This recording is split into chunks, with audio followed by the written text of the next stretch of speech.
સીધી વાત કરીને ધંધે લગાડીએ ધંધો. બાકી આપણે ઘણી વખત ગુજરાતીમાં કંઈક વાત કરતા કારણ કે ધંધે લગાડ્યા છે. એ કહેવત શેના લીધે છે કે ભાઈ તમને જો ચેલેન્જ ના આવે તો તે બિઝનેસ જ નથી, ધંધે લાગી ગયા. હા એમ.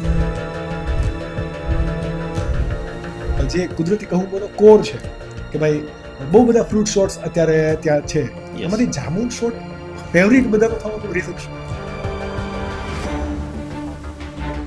મેં એક વસ્તુ ઓબ્ઝર્વ કર્યું છે કે જ્યાં લા પિનોસ હોય ને ત્યાં કુદરતી કહુંબો નિયર અબાઉટ હોય. તો what is the combination of it? હકીકત કહીએ ને તો છે ને અમે બે એકબીજાને કોમ્પ્લિમેન્ટ કરીએ એમ કહી શકીએ. છેલ્લા અત્યારે 2024માં આપણે ઓલરેડી 6 આઉટલેટ ઓપન કર્યા. એ સિવાય કેનેડા ઓપન કર્યું. યુએસમાં આઉટલેટ બનીને રેડી છે. એ આઈ થિંક મટીરિયલ પહોંચે ત્યાં એટલે ફેબ્રુઆરીમાં આઈ થિંક ચાલુ થશે.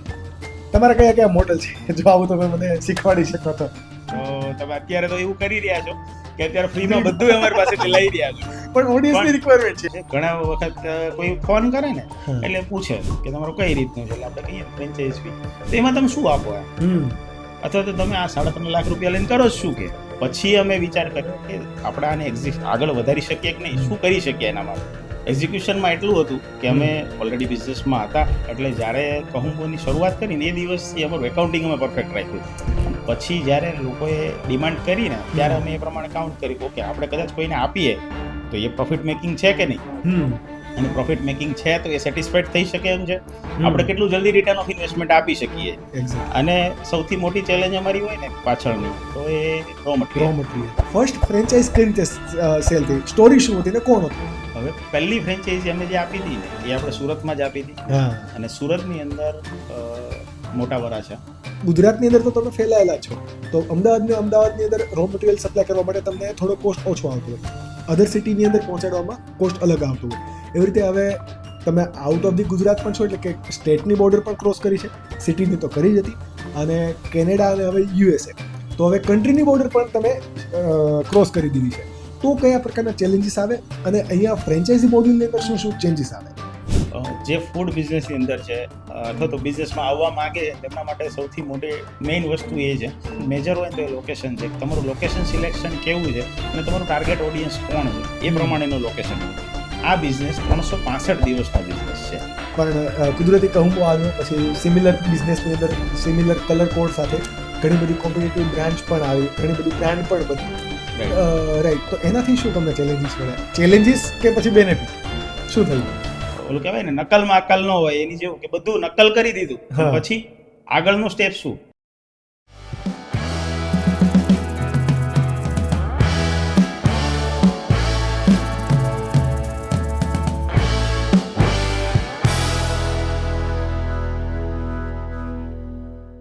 સ્કિલ જોગીની અમે જ્યારે શરૂઆત કરી હતી ત્યારે એવું જ વિચાર્યું હતું કે કદાચ 10 થી 12 એપિસોડ આપણે સારામાં સારા કરીશું, and this is 25th episode of skill Jogi business entrepreneur series. અને કહેવાય ને કે એક અમારા માટે જ પ્રિવિલેજ છે, અને આ પ્રિવિલેજની અંદર એક નિમિત્ત બન્યા છે અમારી સાથે ચિરાગભાઈ હિરપરા. કહેવાય ને કે કહુંબો એક આપણા કાઠિયાવાડની અંદર અને રાજાશાહીની અંદર કહુંબો એક તાંબાના પાત્રની અંદર કોટન, મતલબ એક ધતુરો જ હોય ને ઇન જનરલી, તો ધતુરો ગાળીને જે પીવામાં આવતું ને કહુંબો કહેતા.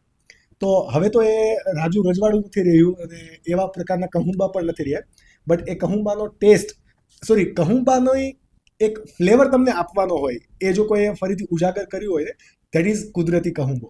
કુદરતી કહુંબો અમદાવાદથી સ્ટાર્ટ થઈને અત્યારે ગુજરાતની અંદર અને out of the Gujarat globally પણ એમની જો અત્યારે આઉટલેટ્સ છે.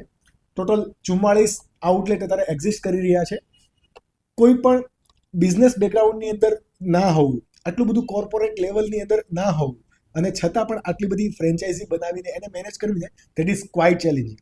આ પોડકાસ્ટની અંદર બહુ જ તમને મજા આવવાની છે. વધારે સારા એક્સપિરિયન્સ માટે તમે 1.5x સ્પીડ કરી શકો છો, અને જો કોઈ પણ સ્પેસિફિક ટોપિક પર તમારે જમ્પ કરવું હોય તો ડિસ્ક્રિપ્શનની અંદર અમે બધા જ ટાઈમલેપ્સ આપેલા છે, ત્યાં પણ તમે ક્લિક કરી શકો છો.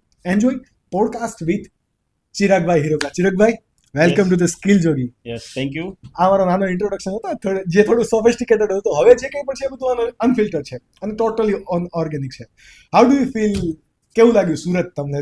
ઘણી વખત તમારે અવારનવાર આવવાનું થાય છે, રાઈટ? સુરત લગભગ સમજો ને મારા મહિનામાં 2 થી 3 વખત આવવાનું. હમણાં થોડું ઓછું થયું છે, પણ કહેવાય ને કે આપણે વાઇફ સાથે જોડાયેલા. એટલે હું પોતે સૌરાષ્ટ્રથી બિલોંગ કરું છું, એટલે અહીંયા આવીએ ને એટલે સૌરાષ્ટ્રની ફીલ પાછી મળે. સૌરાષ્ટ્રની ફીલ વિથ સિટીનું ચામ મળે વિથ સૌરાષ્ટ્ર. ડેફિનેટલી તમે બે આપણે બહુ ટાઈમથી લગભગ અમે પોડકાસ્ટ ચાલુ કર્યો ત્યારે સૌથી પહેલા મેં તમને કોલ કર્યો કે ચિરાગભાઈ આપણે પોડકાસ્ટ કરવાનો છે, અને આ 25th કહેવાય ને કે સિલ્વર જ્યુબિલીના બધા ગોલ્ડન જ્યુબિલી લોકો સેલિબ્રેટ કરતા હોય, અને અમારા માટે અનાયાસે આ એક મોકો છે કે 25મા એપિસોડની અંદર અમે તમને હોસ્ટ કરીએ છીએ.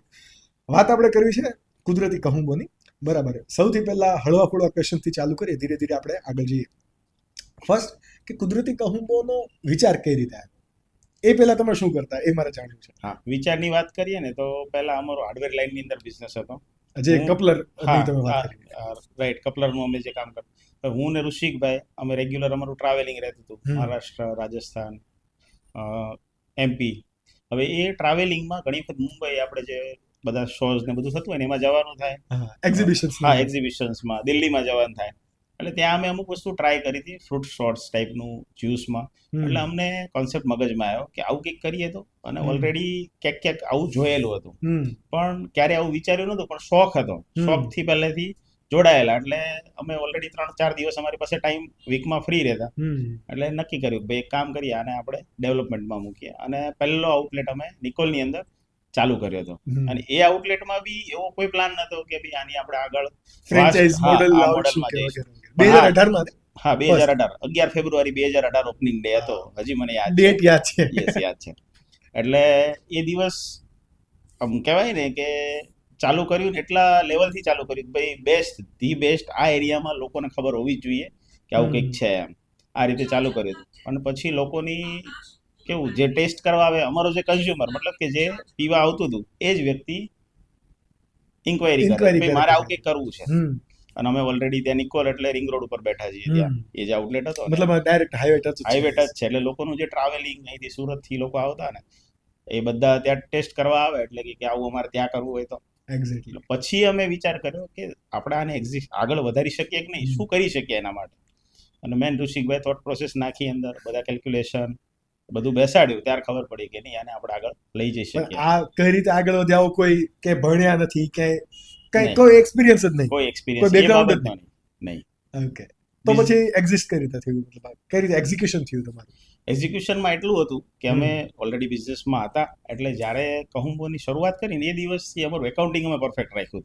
પહેલા દિવસથી ઋષિકભાઈની એમાં માસ્ટર, એટલે અમે એકાઉન્ટિંગ પરફેક્ટ રાખ્યું. એની અંદર બધી કોસ્ટ હોય કે ભાઈ ફૂડ કોસ્ટ કેટલી ગઈ, પેકેજિંગ મટીરિયલ આપણું કેટલું જાય છે, ટ્રાન્સપોર્ટમાં જે મટીરિયલ આવે તેનું ટ્રાન્સપોર્ટ કેટલું લાગે છે, રેન્ટ ને કેટલું જાય છે, કારીગર એટલે કે આર્ટિઝન છે એની સેલેરી ને બધું કેટલું જાય છે, આ બધું કોસ્ટિંગ અમારી પાસે હતું. પ્લસ મંથલી સેલ તો હોય, એટલે સેલ ઉપરથી આખું પર્સન્ટેજ નીકળે કે ભાઈ આપણે કઈ વસ્તુ કેટલી કોસ્ટમાં જાય છે. એક્ઝેક્ટલી. પછી જ્યારે લોકોએ ડિમાન્ડ કરીને ત્યારે અમે એ પ્રમાણે કાઉન્ટ કર્યું, ઓકે આપણે કદાચ કોઈને આપીએ તો એ પ્રોફિટ મેકિંગ છે કે નહીં, અને પ્રોફિટ મેકિંગ છે તો એ સેટિસ્ફાઈડ થઈ શકે એમ છે, આપણે કેટલું જલ્દી રિટર્ન ઓફ ઇન્વેસ્ટમેન્ટ આપી શકીએ. અને સૌથી મોટી ચેલેન્જ અમારી હોય ને પાછળની તો એ રો મટીરિયલ. કોઈ પણ ફ્રેન્ચાઇઝ માટે તો આ એક ચેલેન્જ સાથે ઊભી છે. ફૂડ ફ્રેન્ચાઇઝ બધામાં બીજું કેવું હોય કે રો મટીરિયલ હોય ને એ બની શકતું હોય અથવા ફેક્ટરીમાં બનતું હોય.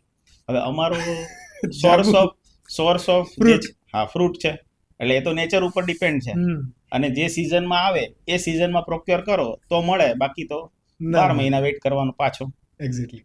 એટલે એ સૌથી મોટી ચેલેન્જ હતી, પણ એને અમે પાછળ પહેલા ચેક કર્યું કે આપણે આ વસ્તુમાં પહોંચી વળીએ એમ છે.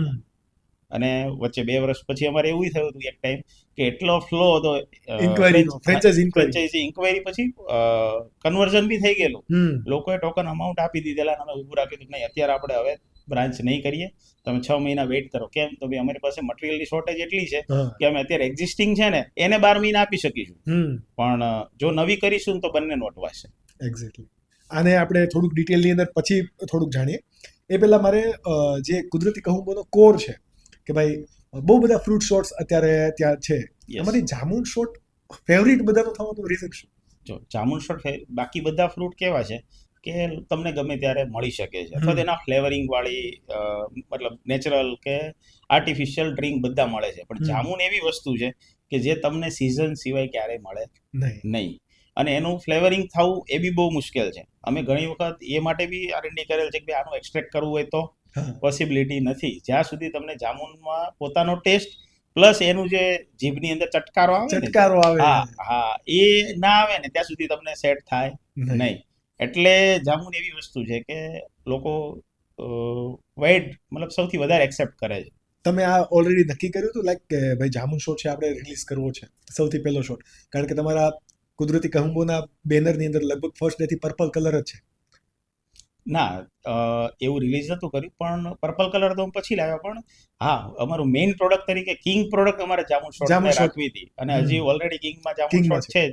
એ સિવાય બી હવે પ્રોડક્ટમાં કદાચ ક્યાંક આગળ કિંગ બનાવીશું ને તો જામુનને લગતી આઈટમને જ બનાવવાના પ્લાનમાં છીએ, કે કેમ કે આપણી થીમ એના ઉપર છે. અને એ પ્રોડક્ટ એવી છે જામુન કે મેં કીધું ને કે લોકોને ચટકારો આવે ને તો જ મજા આવે, બાકી તો ના થાય. કહેવાય ને કે જો કોઈ પણ ફૂડ આઉટલેટ આટલો બધો સ્પ્રેડ થાય છે ઇન ટર્મ્સ ઓફ ફ્રેન્ચાઇઝી, તો એની અંદર તમે હમણાં મને વાત કરી કે પહેલા દિવસથી અકાઉન્ટ મેનેજ કરવા ઇન જનરલી લોકો ત્યાં ભૂલ કરતા હોય છે. ઘણા બધા એવા લોકોના ક્વેશ્ચન્સ છે કે ભાઈ ફ્રેન્ચાઇઝી કઈ રીતે આપણે આપવી, બરાબર? ઘણા લોકો ફ્રેન્ચાઇઝી આપવા માટે પોતે ફૂડ બિઝનેસ સ્ટાર્ટ કરે છે. જ્યારે તમારા કેસની અંદર ઊંધું હતું કે પહેલા આપણે આપણો આઉટલેટ કરીએ, પછી બીજું બધું કંઈક થાય તો એ કુદરતના હવાલે છે. બટ તમે પહેલા દિવસથી ફ્રેન્ચાઇઝીસની સાથે એક બીજી વસ્તુ મેં તમારામાં નોટ કર્યું છે, બ્રાન્ડિંગ. ડે 1 થી લગભગ તમે લોગોની અંદર જે આપણે એક વર્ષ પહેલા મળ્યા હતા અમદાવાદમાં તમારી ઓફિસમાં, તો ત્યારે પણ બહુ ડિસ્કસ થયેલું કે ભાઈ કુદરતી કહુંબોનો જે લોગો છે ને એક ખાસો એવો સિમ્બોલિક છે કે ભાઈ કહુંબો પણ પ્યાલો પણ બનાવ્યો છે અને રાજા રજવાડા પણ એની અંદર દેખાડે છે. એ આઈડિયા કઈ રીતે આની અંદર ઇમ્પ્લિમેન્ટ કર્યો? પહેલા શું હતું? પહેલા જ્યારે આપણે શરૂઆત કરી ને ત્યારે લોગોમાં ગ્લાસ હતો અને ગુજરાતીની અંદર લોગો હતો. પણ આઈ થિંક મેં જૂન કે જુલાઈની અંદર 2019માં પીબીએન મેં જોઈન કર્યું હતું. 1.5 વર્ષનો સમય પછી. હા, 1.5 વર્ષ નેટવર્કિંગ પ્લેટફોર્મ જોઈન કર્યું. એટલે ઓલરેડી ઘણા બધા પ્રશ્નોનું સમાધાન મને ત્યાં મળ્યું હતું. એક્ઝેક્ટ એવું થયું હતું કે પીબીએન માંથી 2-3 મિત્રો છે, સમર ડાયમંડ કરીને પાર્થભાઈ છે, એ મારી ઓફિસ આવ્યા હતા અને ઓલરેડી અમે બેઠા હતા. એટલે મેં કીધું કે સાલું એક પ્રશ્ન હતો કે ઘણી બધી ફ્રેન્ચાઇઝી મેં એવી જોઈ છે કે આજે હજી ઇનિશિયલ લેવલમાં આપણે જોઈ બી ના હોય અને લગભગ 2 કે 3 વર્ષની અંદર સારા લોકેશનમાં એના બધે સ્ટોર હોય. લાઈક બર્ગર કિંગ એ ટાઈમમાં મારા ધ્યાનમાં આવ્યું હતું કે આ પહેલા મેં ક્યાંય જોયું જ નથી, અને અચાનક તમે કોઈ બી સિટીમાં કોઈ બી જગ્યાએ જાઓ ને તો તમને પ્રીમિયમ લોકેશનમાં મળે છે. મેન્ડીને કોમ્પિટિશન આપે છે. હા, અને મેં એમને ક્વેશ્ચન કર્યો, એમનું ઓલરેડી બહુ મોટું એમ્પાયર છે, એટલે મેં પાર્થભાઈને ક્વેશ્ચન કર્યો. મેં કીધું આનું કઈ રીતે આ હોય છે, કઈ રીતે? એ કે આ બધું છે ને ઇન્વેસ્ટર અને બ્રાન્ડિંગની કરામત છે, એટલે એના માટે તમારે પહેલાથી એકાઉન્ટિંગ મજબૂત રાખવું જ પડે. એટલે પહેલા અમે પ્રોપ્રાઇટરશિપ કંપનીમાં હતા એ વખતે, પછી અમે પ્રાઇવેટ લિમિટેડ પહેલા તો ફોર્મ કરી. હા, કહુંબો ફૂડ્સ પ્રાઇવેટ લિમિટેડ કરીને ફોર્મ કરી, એટલે 0-0 બધી રીતે આપણું એકાઉન્ટિંગ કમ્પ્લીટ રહે. અને પછી જ્યારે પીબીએન જોઈન કર્યું ત્યાંથી એક મિત્ર મળ્યા, ભાવેશભાઈ કરીને છે, એમણે આખું બ્રાન્ડિંગનું મેં કીધું ભાઈ અત્યારે આપણી પાસે એટલી કેપેસિટી નથી બહુ મોટું સ્પેન્ડ કરી શકીએ, પણ જે કંઈક મેક્સિમમ થઈ શકે એ આપણે કરીએ. એટલે કે નહીં, બ્રાન્ડિંગ આપણે બહુ સારી રીતે કરીએ. અને આ વિચારથી ત્યાં બ્રાન્ડિંગની શરૂઆત થઈ. પછી લોગો ચેન્જ કર્યો, સિંગલ કલર, અને જે તમે જોયું ને કિલ્લાની કાંગરી નીચે પ્યાલો, યસ એક્ઝેક્ટ, અને એની અંદર પણ તમારો ગ્લાસ. હા, એટલે આ રીતે આખું ફોર્મ થયું. અને પછી અને લોગોની અંદર બી અમે 2 મહિના તો આઈ થિંક લગભગ લોગો ડિઝાઇન કરવામાં નીકળ્યા હતા. એમણે બહુ બધા ઓપ્શન આપ્યા. અમારે જૂનો કોઈ બી માણસ હોય ને તો કેવું જૂનો લોગો આપણા મગજમાં છપાઈ ગયો હોય કે નહીં આ જ બેસ્ટ છે, અને નવો લોગો અંદર મગજમાં ઉતારતા ઇમેજ ભૂસવીને થોડીક અઘરું પડે. એટલે અમે પાર્ટનર્સ બેઠા હોય ને તો એક નહીં આ સારો છે, નહીં હું આ સારો છે, આ કરું છું, એવું કરતા છેલ્લે પછી એને કીધું એક કામ કરો, આ બધા કાઢી નાખો, પાછા બીજા ઓપ્શન આપો. એમણે બીજા ઓપ્શન આપ્યા ને એમાંથી આ છેલ્લે ફાઇનલી આ થયો. એક્ઝેક્ટલી. કુદરતી હમણાં તમે પાર્ટનરની વાત કરી, તો પાર્ટનર ઇન જનરલી લોકો જે પાર્ટનરશિપ બિઝનેસની અંદર હોય ત્યારે મતભેદ વધારે થતા હોય, બરાબર? કદાચ તમારે આ લોગો ફાઇનલ કરવાની અંદર નો ડાઉટ મતભેદ તો નહીં થાય, બટ ઘણા બધા વિચારો હોય, 3 મગજ કામ કરતા હોય એક વસ્તુની અંદર. આ સિવાય જેટલું હું જાણું છું, ઋષિકભાઈ, નિકુંજભાઈ, તમે રાઈટ, આ બધા પાર્ટનર્સ. આની સિવાય કોઈક ઇનિશિયલ પણ એક વ્યક્તિ પાર્ટનર હતા, રાઈટ? હા, રાઈટ. પાર્ટનરશિપ મેનેજ કરવી તમારા અધર બિઝનેસ પણ છે. કુદરતી કહુંબો is not a single business. Yes. આ સિવાય પણ બીજા બિઝનેસ છે. કઈ રીતે મેનેજ કરો? પાર્ટનરશિપની અંદર છે ને સૌથી મોટી વસ્તુ છે ટ્રસ્ટ, ટ્રાન્સપરન્સી. હા, ટ્રાન્સપરન્સી એન્ડ ટ્રસ્ટ જો તમે મૂકી દીધો, લાઈક કે નિકુંજભાઈ છે અમારો કપલર વાળો બિઝનેસ સંભાળે છે, પ્રમુખ ટ્રેડિંગ, હા, એ બિઝનેસ સંભાળે છે, તો એ સોલ્વ ડિસિઝન એ લઈ શકે બધી વસ્તુમાં ક્યારેક એની અંદર પોઝિટિવ બી આવે, ક્યારેક નેગેટિવ બી આવે, ક્યારેક ડિસિઝન સાચું બી પડે, ક્યારેક ખોટું બી પડે. જો એની અંદર ક્વેશ્ચન થાય તો તકલીફ થાય. હવે બીજી વસ્તુ અમને સૌથી મોટો જે બેનિફિટ છે ને એવો છે કે અમે જેટલા પાર્ટનર છીએ ને અત્યારે હાલમાં, તો એ અમે પાર્ટનર પહેલા નથી થયા. પહેલા અમે મિત્રો હતા અને પછી પાર્ટનર થયા. એટલે એનો બેનિફિટ અલગ હોય કે ઓલરેડી બોન્ડિંગ હોય. એક્ઝેક્ટલી. અમે સ્ટડીમાં જોડે હતા, અમે એકબીજાને કોઈ બી રીતે કહી શકીએ છીએ. અને આજે અત્યારે કદાચ મતભેદ થાય પણ મનભેદ ના થાય, મતભેદ થયા, માથાકૂટ થઈ ગઈ, પછી કલાક પછી જો ચા જોડે પીતા મસ્તી કરતા હોઈએ. કેવું કે કોલેજના ફ્રેન્ડ, સ્કૂલના ફ્રેન્ડ હોય એટલે એક ગાળો આપી દો એટલે ખતમ. હા, એટલે એની જે મજા છે ને, એટલે ક્યારે એવું નથી આવ્યું કે ભાઈ તકલીફ થઈ ગઈ હોય હવે છૂટું કરી નાખવું છે, આવું થાય, એ પોસિબિલિટી ના થાય. શું તમારું એજ્યુકેશન કઈ રીતનું હતું? તમે હમણાં કોલેજના ફ્રેન્ડ સાથે વાત કરી, હાઉ વોઝ યોર અપબ્રિંગિંગ? મારું એજ્યુકેશનની વાત કરું ને તો મેં અમદાવાદથી જ એજ્યુકેશન કરેલ છે. આમ તો મારું બાલ મંદિર એટલે કે સિનિયર જુનિયર એ મુંબઈ સિનિયર જુનિયર હતું, હશે પણ નહીં હતું ત્યારે બોમ્બે હશો? હા, ત્યારે હું બોમ્બે હતો. એક્ઝેક્ટલી. એટલે મારા ફાધર ડાયમંડ વર્કર હીરામાં કામ કરતા હતા, એટલે બોમ્બે હતા. પણ કહેવાય ને રોટલો મળે પણ ઓટલો ન મળે, એ વિચારથી પાછા ત્યાંથી અમદાવાદ શિફ્ટ થયા. અમદાવાદ આવ્યા એટલે ત્યાંથી પ્રાઇમરી અને સેકન્ડરી એજ્યુકેશન કમ્પ્લીટ કર્યું. પછી સાયન્સ લીધું. સાયન્સની અંદર મેથ્સ, ત્યારે મેથ્સ ને બે સ્ટ્રીમ અલગ થઈ ગઈ હતી એટલે સિલેક્ટ એબી ગ્રુપ હતા અલગ. હા, એબી ગ્રુપ હતા એટલે એ ગ્રુપ લીધું. એન્જિનિયરિંગમાં પહેલેથી ઇન્ટરેસ્ટ હતો કેમ કે મારે 8, 9, 10માં ટેકનિકલ હતું. એટલે પછી મેં આઈટી એન્જિનિયરિંગમાં પ્રવેશ કર્યો અને આઈટી એન્જિનિયરિંગ કર્યું અમદાવાદ. આઈટી બેકગ્રાઉન્ડ છે ઓલરેડી તો? એક્ઝેક્ટલી. આઈટી ને રિગાર્ડિંગ અત્યારે કઈ વાત કરવાનું થાય? ના, પણ હા, એનો મને બેનિફિટ બહુ બધો મળે. જેમ કે અત્યારે સમજો કે બધી બ્રાન્ચ છે તો બધાનું સોફ્ટવેર, સિંગલ સોફ્ટવેર યુઝ કરતા હોઈએ, એને લગતું અથવા તો જેટલા ટેકનિકલ આસ્પેક્ટ આવે ને એ બધામાં ક્યારે બીજા કોઈ પાર્ટનરને જોવાની જરૂર ના પડે કે ભાઈ ચિરાગભાઈ છે જોઈ લે. અને એનું ડિસિઝન કઈ બી આવે ને તો કે ભાઈ તમે આને મળો. કોઈ બી માર્કેટિંગ માટે કોઈ મળવા આવ્યું છે તો તમારે કંઈક નવું કરવાનું થાય ને તો બી એ સીધું આવે કે ભાઈ તમે અહીંયા મળી લો ને. એક્ઝેક્ટલી. પરિવારની અંદર કહેવાય ને કે ઘણા બિઝનેસમેનને એવા જોયા છે કે ફર્સ્ટ જનરેશનના બિઝનેસ કરતા હોય અને એ પણ બહુ સારો ગ્રોથ કરે છે. અને ઘણા એવા હોય કે પેઢી દર પેઢી બિઝનેસ સાચવતા હોય. જે તમારો ટ્રેડિંગ વાળો બિઝનેસ છે એ કઈ રીતનો છે? કુદરતી કહું તો ફર્સ્ટ જનરેશન જ છે તમારી, જે 3 મિત્રોનું સ્ટાર્ટઅપ આખું. આ સિવાય તમારું ફેમિલી બેકગ્રાઉન્ડ જો તમારા ફાધર ડાયમંડ વર્કર, બરાબર, બિઝનેસ કરવા માટેનો સાહસ ક્યાંથી મળે? બિઝનેસ કરવા માટેની સાહસની વાત કરીએ ને તો ઋષિકભાઈ છે ને, એમના મોટા ભાઈ છે અનિલભાઈ, એ ઓલરેડી 9 ભણેલા છે, પણ એમનું જે સાહસ વૃત્તિ છે ને હજી સુધી અમારા સુધી નથી આવી એવું કહી શકીએ અમે. અત્યારે તો એ ત્યાં વિવા ગ્રુપથી આખું બિલ્ડિંગનું કન્સ્ટ્રક્શનનું એનું કામ કરે છે. એ અમે, હું ને ઋષિકભાઈ 11-12 સાયન્સથી જોડ્યા હતા, નિકુંજભાઈ ત્યાર પછી અમે જોડે થયા. તો ત્યાં અમે અનિલભાઈને વારંવાર મળવાનું થાય. ઋષિકને અમે બે ખાસ મિત્ર, એટલે એમના મોટા ભાઈ એટલે મારા મોટા ભાઈ, કેમ કે હું સિંગલ ચાઇલ્ડ. હા, એટલે એમને જોઈએ ને એમનું ઓલવેઝ એવું હોય કે લાઈક તમે ક્યાંક જોબ કરો છો તો ધારો કે તમે કોઈ સેલ્સમાં છો, માર્કેટિંગમાં છો, તો તમે કેટલાનું સેલ કર્યો છો? તો કે ભાઈ હું 3 લાખનું સેલ કંપનીને કરીને આપું છું. કેટલો પ્રોફિટ હોય? તો કે 30%. તો કે 90,000 થયું, તારો સેલેરી કેટલો? તો કે 20,000. તો કે તું પોતાનું કરે ₹1,00,000 સેલ તો કરી શકે? તો કે હા. તો કે તોય તું 30,000 કમેશ તો 20 શું કામ? એમ તારે જોઈએ ને તો ભલે મારી પાસે છે કે નહીં, મદદ હું કરીશ. તારે એવું હોય કે ભાઈ ઘરે સેલેરી મારે આપવો જ પડે એમ છે તો ત્યાંથી હું તને આપીશ, તારે સેલેરી કહીને આપી દેવાનો, પણ તું તારું કરે. આટલો કોન્ફિડન્સ એ દરેકને અમને અમારા ગ્રુપમાં ઘણા બધાને આપતા, એટલે એમને જોઈને અમને સાહસ આવ્યું. બીજું એમનો જે બિઝનેસ હતો ને હાર્ડવેર લાઈનમાં, એ ઓલરેડી અધેસિવને બનાવતા, એટલે એમણે એવું કીધું હતું આપણી પાસે પૈસા કે કોઈ બેકગ્રાઉન્ડ એવું હતું નહીં, એટલે કે તમે મિત્રો જ છો ને તે કામ કરો, હું તમને હું જે મેન્યુફેક્ચરિંગ કરું છું પ્રોડક્ટ, ત્યારે એમનું કંપની હતી કે હું તમને આપીશ, તમારે કમિશન બેઝ સેલ કરવાનું, અને એની અંદર કોઈ ઇન્વેસ્ટમેન્ટ હતું નહીં. એટલે શરૂઆત અમે સેલ્સની ત્યાંથી કરી. અચ્છા, મતલબ ત્યારથી તમને ઓટોમેટિક ટ્રેનિંગ મળવા મળી કે ભાઈ ચલો ધંધાના કેવું કે મૂળ હોય કે ભાઈ ટ્રેનિંગ આપણી તો ક્યાંક ને ક્યાંક તો થવું જોઈએ, બીકોઝ આપણે તો MBA છીએ નહીં. હા, તો આ બધી વસ્તુ મળી તમને, રાઈટ. કુદરતી કહુંબોની વાત કરીએ ને તો ઇન જનરલી અમે એક પોલ કરેલો, જે મેં હમણાં તમને પોડકાસ્ટ પહેલા પણ કીધું કે લોકોના ક્વેશ્ચન્સ અમારે તમારી પાસેથી સાંભળવા છે. કારણ કે ઇન જનરલી 2 વસ્તુ છે કે ગુજરાતની અંદર ફૂડ બિઝનેસ એટલે બધા લોકોને એવું કે ફૂડ બિઝનેસ કરી લો.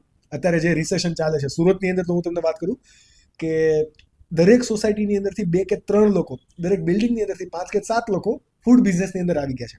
ડાયમંડ કે ટેક્સટાઇલની અંદર ભલે મંદી હોય, ઇવન આઈટી વાળા જ, કારણ કે આઈટીની અંદર જે બહુ મોટું રિસેશન છે 2024ની અંદર વાત કરું સ્પેસિફિકલી, તો બહુ બધા લોકો ફૂડ બિઝનેસની અંદર આવ્યા. અને આવ્યા એટલે એક જ માઇન્ડસેટ.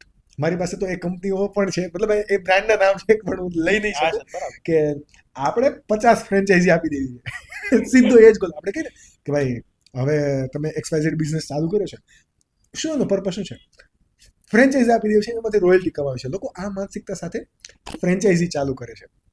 બટ તમારી પાસેથી મારે જે સમજવું છે ને, એવા બહુ બધા બિઝનેસ કરતા લોકોના જવાબો તમારી પાસેથી મારે જોયા છે. જેમ કે ફ્રેન્ચાઇઝ કુદરતી કહુંબોની જ્યારે તમે ચાલુ કરી, તો એ વિચાર કઈ રીતે આવ્યો ને ફર્સ્ટ ફ્રેન્ચાઇઝી બનાવવા માટેની પહેલી પ્રિપેરેશન કઈ હોય, કોઈ પણ ફ્રેન્ચાઇઝી માટે શું માઇક્રો ડિટેલ હોય ને, એ ટોટલ વસ્તુ મારે સમજવી છે. એ કદાચ મને પણ કામમાં આવશે ને વ્યુઅર્સને પણ.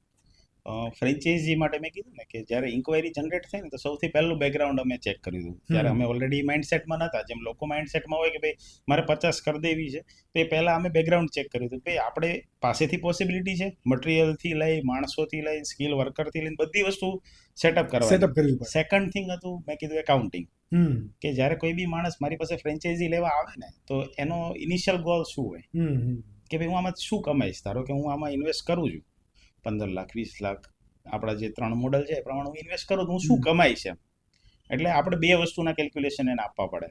એક તો પહેલું કે હું તમને પ્રોપર મેનેજમેન્ટ આપી શકીશ, એ એના માઇન્ડસેટ સેટ કરવો પડે. સેકન્ડ થિંગ કે એમાં તમે જો આ સેલ કરો છો તો તમે આ કમાશો, પણ એ જોવાવાળું જે છે ને કે આટલું સેલ થાય કે ના થાય, એ મારી પાસે બેકગ્રાઉન્ડ તો ઊભું હોવું જોઈએ. મારા આઉટલેટમાં એટલું સેલ હોય તો હું કહી શકું કે આપણી પોસિબિલિટી આ છે. આપણે પહેલા એક એક્ઝામ્પલ તો સેટ કરીને દેવું છે, પ્રૂવન એક્ઝામ્પલ આપવું પડે, 100% આપવું પડે. એટલે આ 2 વસ્તુની તૈયારી કર્યા પછી સૌથી જો મેજર પાર્ટ હોય ને ફ્રેન્ચાઇઝી બિઝનેસમાં તો લોકેશન. અમે કોઈ જગ્યાએ ક્યારેક પ્લસ માઇનસ થયા છીએ, પણ મેઇન મેજર હોય તો એ લોકેશન છે. તમારું લોકેશન સિલેક્શન કેવું છે અને તમારું ટાર્ગેટ ઓડિયન્સ કોણ છે એ પ્રમાણેનું લોકેશન હોવું જોઈએ. હવે ઘણી વખત કેવું થાય કે ભાઈ તમારો બિઝનેસ એ ટાઈપનો છે અને તમે લોકેશન સિલેક્ટ કરો કોલેજની આજુબાજુનો, કોઈ તમે ટાર્ગેટ કરો છો એજેડ વર્કને અને લોકેશન સિલેક્ટ કરો કોલેજ આસપાસનું, તો ક્યારેય તમારે ત્યાં કસ્ટમર એટલું આવવાનું જ નથી.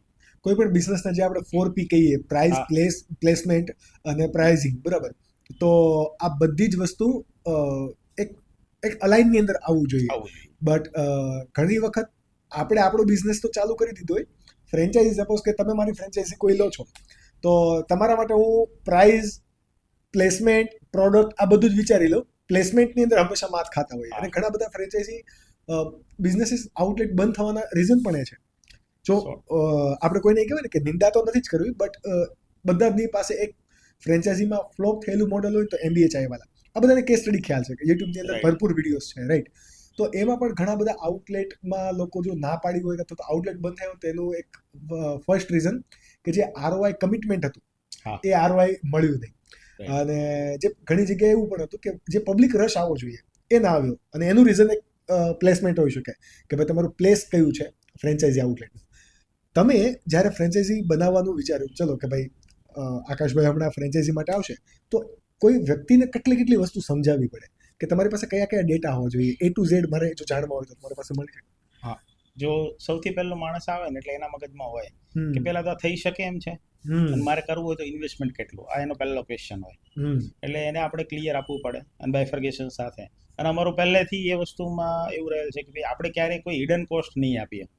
આપણે એને અપફ્રન્ટ અમે એડવર્ટાઇઝિંગ કોસ્ટ આવે ને, લાઈક આઉટલેટ ચાલુ કરીએ, ફર્સ્ટ ટાઈમની જે એડવર્ટાઇઝિંગ કોસ્ટ આવે ને એ બી હું એને કોટેશનમાં અંદર મતલબ લખીને આપતા હતા કે નિયર ટુ આટલો એક્સપેન્સ આવશે. ફ્રેન્ચાઇઝી ફી છે, ઇક્વિપમેન્ટ એ છે, ઇન્ટિરિયર છે અને એડવર્ટાઇઝિંગ અને ફર્સ્ટ ટાઈમનું રો મટીરિયલ, આટલે સુધીની કોસ્ટ અમે લખીને આપતા. એટલે ઘણી વખત ઘણામાં એવું થતું કે એ લોકો કહે કે ભાઈ આની ફ્રેન્ચાઇઝી તો 15 લાખમાં મળે છે, તમારી કેમ 20 થાય છે, કાં આની 10માં કમ્પેરિઝન કરે. હા, એ થાય એમ. પણ અમારી પહેલેથી સિસ્ટમ હતી કે આપણે હિડન કોસ્ટ એને અંદર લખીને આપીશું તો માણસ ક્યારેય મોટિવ એનું ડાઉન ના થાય. હવે એક વખત માણસે કામ ચાલુ કરી દીધું અને પછી એની અંદર 3-4 લાખનો ફરક આવે, હવે એની કેપેસિટી નથી અથવા તો એને એરેન્જ કર્યું છે એની કરતાં પ્લસ જાય તો પહેલેથી જ નેગેટિવ થાય. એટલે અમારી સિસ્ટમ એવી હતી કે પહેલેથી એને આ વસ્તુ કેવી પડે. જેવું તમે એને આખું બાયફર્ગેશન આપો કે અંદર તમે કઈ વસ્તુ કરશો, તો જેમ કે અમે ફ્રેન્ચાઇઝી ફી લઈએ તો એની સામે છે કે ભાઈ અમે વર્કર છે એનું ટ્રેનિંગ અમે 100% ફ્રી આપી. આઉટલેટ પર જે આપણે સ્ટાફ મૂકવાનો છે હા એની ટ્રેનિંગ અમારી 100% ફ્રી હોય. ગમે ત્યારે કદાચ એ સ્ટાફ અમને એ પ્રોવાઈડ કરે, આઈધર એમની પાસે નથી તો અમે પ્રોવાઈડ કરીએ. તો એમનો સેલેરી એમને આપવાનો છે, બાકી સ્ટાફની ટ્રેનિંગ અમે આપીએ. એ સિવાય અમારું ઓડિટથી લઈને એ બધી જે વર્ક થતું હોય, અને એ જ્યારે સમજવા આવે ને ત્યારે એને મેઇન બીજું શું સમજવું કે હું આ નાખું પૈસા તો મને શું મળશે, ROI. હા, રિટર્ન ઓફ ઇન્વેસ્ટમેન્ટ. એટલે એને અમારે ફૂડ કોસ્ટથી લઈને બધી વસ્તુ કાઉન્ટ કરીને આપીએ કે તમારે ફૂડ કોસ્ટ, ધારો કે તમારું સેલ 3 લાખ આવે છે તો તમારી ફૂડ કોસ્ટ 40% પ્રમાણે આટલી આવશે, અને આપણે કેટલા રેન્ટ સુધીની જગ્યા રાખી શકીએ, એટલે કેટલું અફોર્ડેબિલિટી છે આપણી. ઘણી વખત એવું થાય કે બહુ સારી જગ્યાએ જઈએ અને ત્યાં ₹1 લાખ, ₹1.5 લાખ રેન્ટ હોય, તો આપણી પ્રોડક્ટ અને આપણી જે ટિકિટ સાઇઝ છે એ પ્રમાણે પોસિબલ છે કે નહીં એ બહુ મેટર કરે. એટલે આખું ડિસ્ક્રિપ્શન આપીએ. અને મારો ઓલવેઝ કોઈ બી હું સમજાવું ફ્રેન્ચાઇઝી મોડલ એટલે એક લાઈન કોમન હોય કે આ બિઝનેસ, ફૂડ બિઝનેસ નો પ્રોઝ એન્ડ કોન્સ એક જ લાઈનની અંદર આવે છે. જેમ કે આ બિઝનેસ 365 દિવસનો બિઝનેસ છે, રજા નહીં આવે, બેસવું જ પડશે. એટલે પ્રોઝ એન્ડ કોન્સ બે આવ્યું કે એની અંદર તકલીફ એ છે કે 365 દિવસ જ્યારે લોકો મજા કરે છે તો લોકો બહાર જમવા જાય છે, બહાર મજા કરવા માટે જાય, તહેવારોની સીઝન ખાસ, ત્યારે તમારે હાજર રહેવાનું છે. પણ એનો ફાયદો શું છે કે જ્યારે લોકો સ્પેન્ડ કરે છે ને તો તમારામાં તો અર્નિંગ, તમારા પોકેટમાં અર્નિંગ આવે છે. એટલે આ બે માઇન્ડસેટ ક્લિયર હોય ને ત્યારે જ કામ કરવાનું. ફૂડ બિઝનેસ ની અંદર ખાસ એવું વધારે હોય છે 100%. બીજું ઘણી વખત એવું થાય કે અમારી પ્રોડક્ટ કેવું છે, ગુડ ટુ હેવ વાળી પ્રોડક્ટ છે, નેસેસિટી નથી. જમવું ને એ લોકોની નેસેસિટી છે, પણ જમ્યા પછીની પ્રોડક્ટ છે કે હોય તો મજા આવે એમ. એક્ઝેક્ટલી. તો એની અંદર બી લોકોનું કેવું હોય કે જ્યારે ઓપન કરતા હોય તો કે આપણે લેટ સુધી ચાલુ રાખીએ તો એમ. અમારો આજ સુધી નિકોલ આઉટલેટ નું છે કે અમે 11:30 ક્લોઝ કરી દઈએ, એટલે 11:15 થતા સાફ સફાઈ થઈ, કમ્પ્લીટ થઈને આઉટલેટ ક્લોઝ થઈ જાય. લોકોના માઇન્ડસેટ એવો હોય કે ભાઈ અમારે 1 વાગ્યા લગી 2 વાગ્યા લગી ચાલુ રાખવું હોય તો મેં તમે રાખો, કોઈ ચિંતા નથી. પણ કેવું છે કે તમે નવું કરો છો ને ત્યારે તમને બહુ મજા આવે છે, એટલે તમે ચાલુ કરશો અને 2 વાગ્યા સુધી રહેશો. પણ કસ્ટમરને ક્યારેક જ આવવાનું છે, એ અઠવાડિયે કે 15 દિવસે એકવાર આવે, તમારે દરરોજ ત્યાં હાજર બેસવાનું છે. એટલે પહેલા 3-4 મહિના તમને બહુ મજા આવશે, પણ ધીરે ધીરે તમને એવું થશે કે હવે આટલા વાગ્યા સુધી કેમ બેસું, શું કરવું એમ. અને એની નેગેટિવ ઇમ્પ્રેશન પણ પડે કે જો પેલા બહુ મોડા સુધી ખુલતું હવે વહેલું બંધ કરી દે છે એટલે આ ચાલતું નહીં હોય, આવું લોકો માની લે છે. અને અમારું એટલે એવું કહેવાનું તમે પહેલેથી ટેવ પાડો ને, 11:30 પછી કોઈ બી કસ્ટમર ઘણી વખત સાફ સફાઈ વખતે આવે તો એને કહીએ કે સાહેબ અમારો ક્લોઝિંગ ટાઈમ 11:30 છે, તમે આવ્યો છો તમને બનાવી આપું, ત્યારે આપણે બનાવી આપીએ છીએ. પણ આવું 3 મહિના તમે કરો ને એટલે ચોથા મહિનાથી 11:30 પછી કોઈ કસ્ટમર તમારે ત્યાં આવે જ નહીં. લોકોને એક માનસિકતા ખબર પડી જાય. આપણો ઓલવેઝ ટાર્ગેટ ફેમિલી ક્રાઉડ છે, બરાબર, યંગ એન્ડ ફેમિલી ક્રાઉડ આ જ છે. તો ફેમિલી ક્રાઉડ આપણને ખબર છે 11:30 કેવું લેટ ટુ લેટ 12 વાગ્યા સુધી, એની પછી કોઈ ફેમિલી પણ સુવાનો ટાઈમ થઈ જાય. હા, પછી ફેમિલી ક્રાઉડ ના હોય પછી તમને કોણ ત્યાં આવવાનું છે તમને ખબર છે. એક્ઝેક્ટલી. જો તમારા જે ફ્રેન્ચાઇઝીના મોડ્યુલ છે એને તમે 1 by 1 જે તમારા 3 મોડ્યુલ છે બરાબર, એને 1 by 1 તમે ઇલેબોરેટ કરો તો એમાંથી પરોક્ષ રીતે ઓડિયન્સને ઘણું બધું શીખવા મળે કે ભાઈ ચલો કઈ રીતે મોડેલ બને, એમાં શું શું આપવું પડે, બિંગ અ બ્રાન્ડ ઓનર તમારી શું રિસ્પોન્સિબિલિટી હોય અને ફ્રેન્ચાઇઝી ઓનર જે છે એની શું રિસ્પોન્સિબિલિટી હોય. આમ જોઈએ ને તો તમે અત્યારે તો એવું કરી રહ્યા છો કે અત્યારે ફ્રીમાં બધું અમારી પાસેથી લઈ રહ્યા છો, પણ ઓડિયન્સની રિક્વાયરમેન્ટ છે. ના 100% એમાં કઈ વાંધો નથી, નોલેજ આપવાથી વધે, આમ તો એવું છે. ડેફિનેટલી.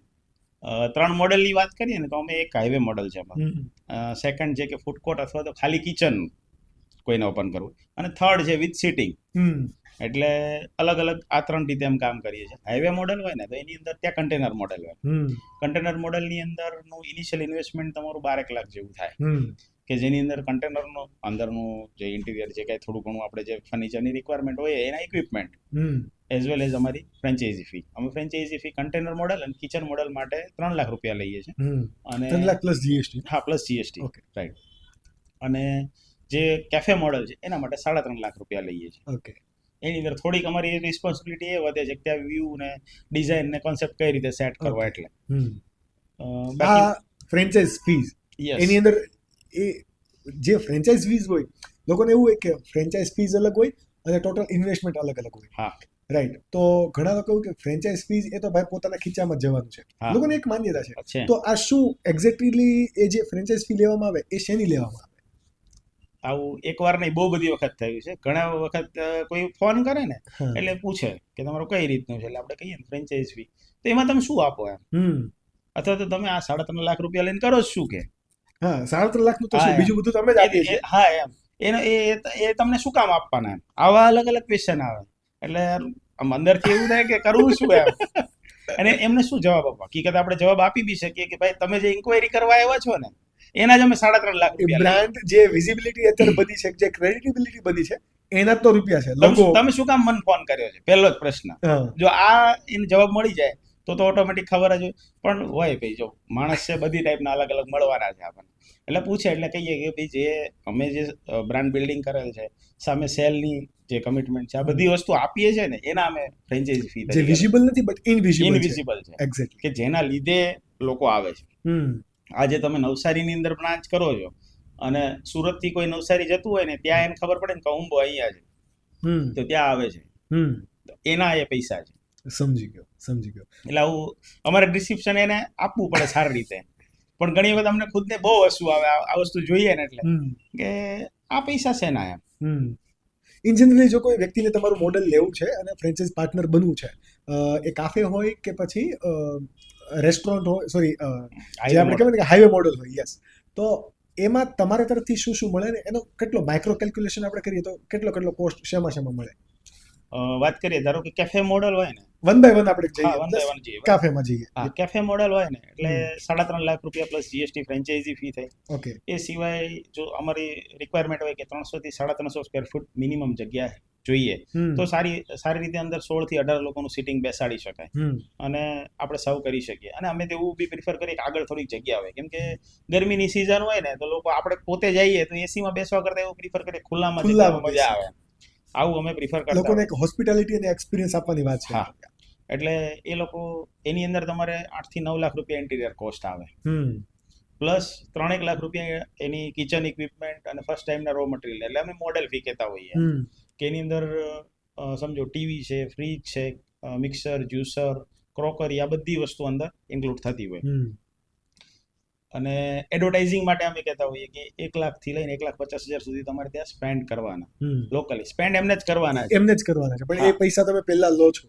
અમે નથી લેતા. ઓકે. પણ અમે એમને ડિસ્ક્રિપ્શનમાં આપે કે આ તમારું કમ્પલ્સન છે. ઓકે, આ તો કરવું જ પડશે. હા, કેમ કે પ્રોબ્લેમ કેવો થાય ઘણી વખત તમે ત્યાં આઉટલેટ 15 થી 17 લાખ 18 લાખ રૂપિયા નાખીને આઉટલેટ ઓપન કરો પણ હવે 1 લાખ કે 1.5 લાખના જે એડવર્ટાઇઝિંગ કોસ્ટ ના કરો ને લોકો ત્યાંથી બહાર નીકળીને જોઈને જોતા રહે. અચ્છા ઠીક છે કે આવ્યું હશે. હા એમ, અથવા તો જેને ખબર છે એ તરત અંદર આવશે પણ ત્યાંના લોકોને અવેરનેસ તો લાવવી પડશે ને ત્યાં નથી અવેરનેસ એટલે તો આપણે આઉટલેટ ત્યાં કરી રહ્યા. એક્ઝેક્ટલી. એટલે આ આખું ડિસ્ક્રિપ્શન અમે કેફે મોડેલમાં આપતા હોઈએ કે આટલી વસ્તુનું તમારે ઇન્વેસ્ટમેન્ટ થાય. 2 કાફે વચ્ચેનું ડિસ્ટન્સ સપોઝ કે એક એરિયામાં કોઈ 2 ફ્રેન્ચાઇઝી જઈ શકે? હા, એક એરિયામાં આપણે છે સુરતની અંદર બી એવું છે કે જ્યાં સમજો એ ડિપેન્ડ કેના ઉપર છે. અમે ડિસ્ટન્સ પોપ્યુલેશન, હા, ડિસ્ટન્સ મેન્શન એટલે નથી કરતા ઘણી વખત કે ડિસ્ટન્સથી કેવું થાય સામેવાળાનો માઇન્ડસેટ એવું થાય કે મારી આ નજીક આવ્યું પણ એમને નથી ખબર કે ત્યાંનું પોપ્યુલેશન એટલું ગીચ છે. હવે સમજો કે અમદાવાદ લ્યો અને સુરત લ્યો તો બંનેમાં વાસ્ટ ડિફરન્સ છે અને હવે અમદાવાદ ને મુંબઈ કાઉન્ટ કરો. મુંબઈમાં તમે 1.5 કિલોમીટરે તમે જો આઉટલેટ કરો ને તો એ સારી રીતે સસ્ટેન થાય. લોકો છે એટલા બધા, ગીચતા જ એટલી છે અને લોકો ત્યાં એક્સપિરિયન્સ કરવા માટે અને એમ તો છે કે ભાઈ પરચેસ કરે છે વસ્તુ, એને કન્ઝ્યુમ કરવી છે 100%. એટલે એના માટે અમે એવું કહેતા હોય કે ડિપેન્ડ ઓન લોકેશન છે કે પોપ્યુલેશન કેટલું છે ને એના ઉપર ડિસ્ટન્સ ડિપેન્ડ થાય. હવે હું અહીંયા વેસુમાં જાઉં તો હવે વેસુથી લઈને ત્યાં હું 3 કિલોમીટરમાં આઉટલેટ ના કરી શકું પણ વરાછામાં તો થઈ શકે કેમ કે ત્યાંની ગીચતા એટલી છે. આ બે વાસ્ટ ડિફરન્સ છે. ઓકે. અને જો આપણે હાઈવે મોડેલની વાત કરીએ તો હાઈવે મોડેલની વાત કરીએ તો એની અંદર મેઇનલી જે આપણને ચાર્જ મતલબ કે જે થતું હોય ને તે કન્ટેનરનું થતું હોય. ઘણી વખત હાઈવેમાં એવા બી છે આપણે ગેલોપ્સ ઉપર આઉટલેટ છે તો એની અંદર આઉટલેટ રેડી છે તો ત્યાં કિચન મોડેલની જેમ આપણને બહુ ઇઝી અને બહુ ઓછા ખર્ચમાં થઈ જાય. 3 થી 4 લાખમાં અંદરનું કિચન થી લઈને બધું રેડી થઈ જાય. એ સિવાય અમે 3 લાખ રૂપિયા પ્લસ જીએસટી ફ્રેન્ચાઇઝી ફી લઈએ અને મોડેલ કોસ્ટ જે બાકી બધામાં આવતી હોય એટલામાં જ એનું ત્યાંનું રો મટીરિયલ થી લઈને બધી વસ્તુ આવતી હોય. એક્ઝેક્ટલી. એટલે એને 9 થી 10 લાખ રૂપિયામાં આઉટલેટ રેડી થઈ જાય. જો કન્ટેનર હોય તેમાં 2 લાખ પ્લસ થાય કેમ કે કન્ટેનરના 2 થી 2.5 લાખ રૂપિયા થતા હોય. પણ હા, કન્ટેનરમાં ફાયદો એ છે કે જ્યારે તમે એને રીસેલ કરો ને ત્યારે 50% તમને પાછા આપે છે કદાચ. હા, બીજું એ મૂવેબલ છે એટલે તમે અંદર જે કાંઈ બધું આપણો તામઝામ કરેલો છે એને તમે ક્યાંય બી શિફ્ટ કરી શકો છો. ઇન જનરલી લોકોનું એવું કેવું હોય છે કે ભાઈ જે ફ્રેન્ચાઇઝ ફી માટેનું ઇન્વેસ્ટમેન્ટ કે ટોટલ કહેવામાં આવે છે એના કરતાં વધારે રૂપિયા જોઈએ છે.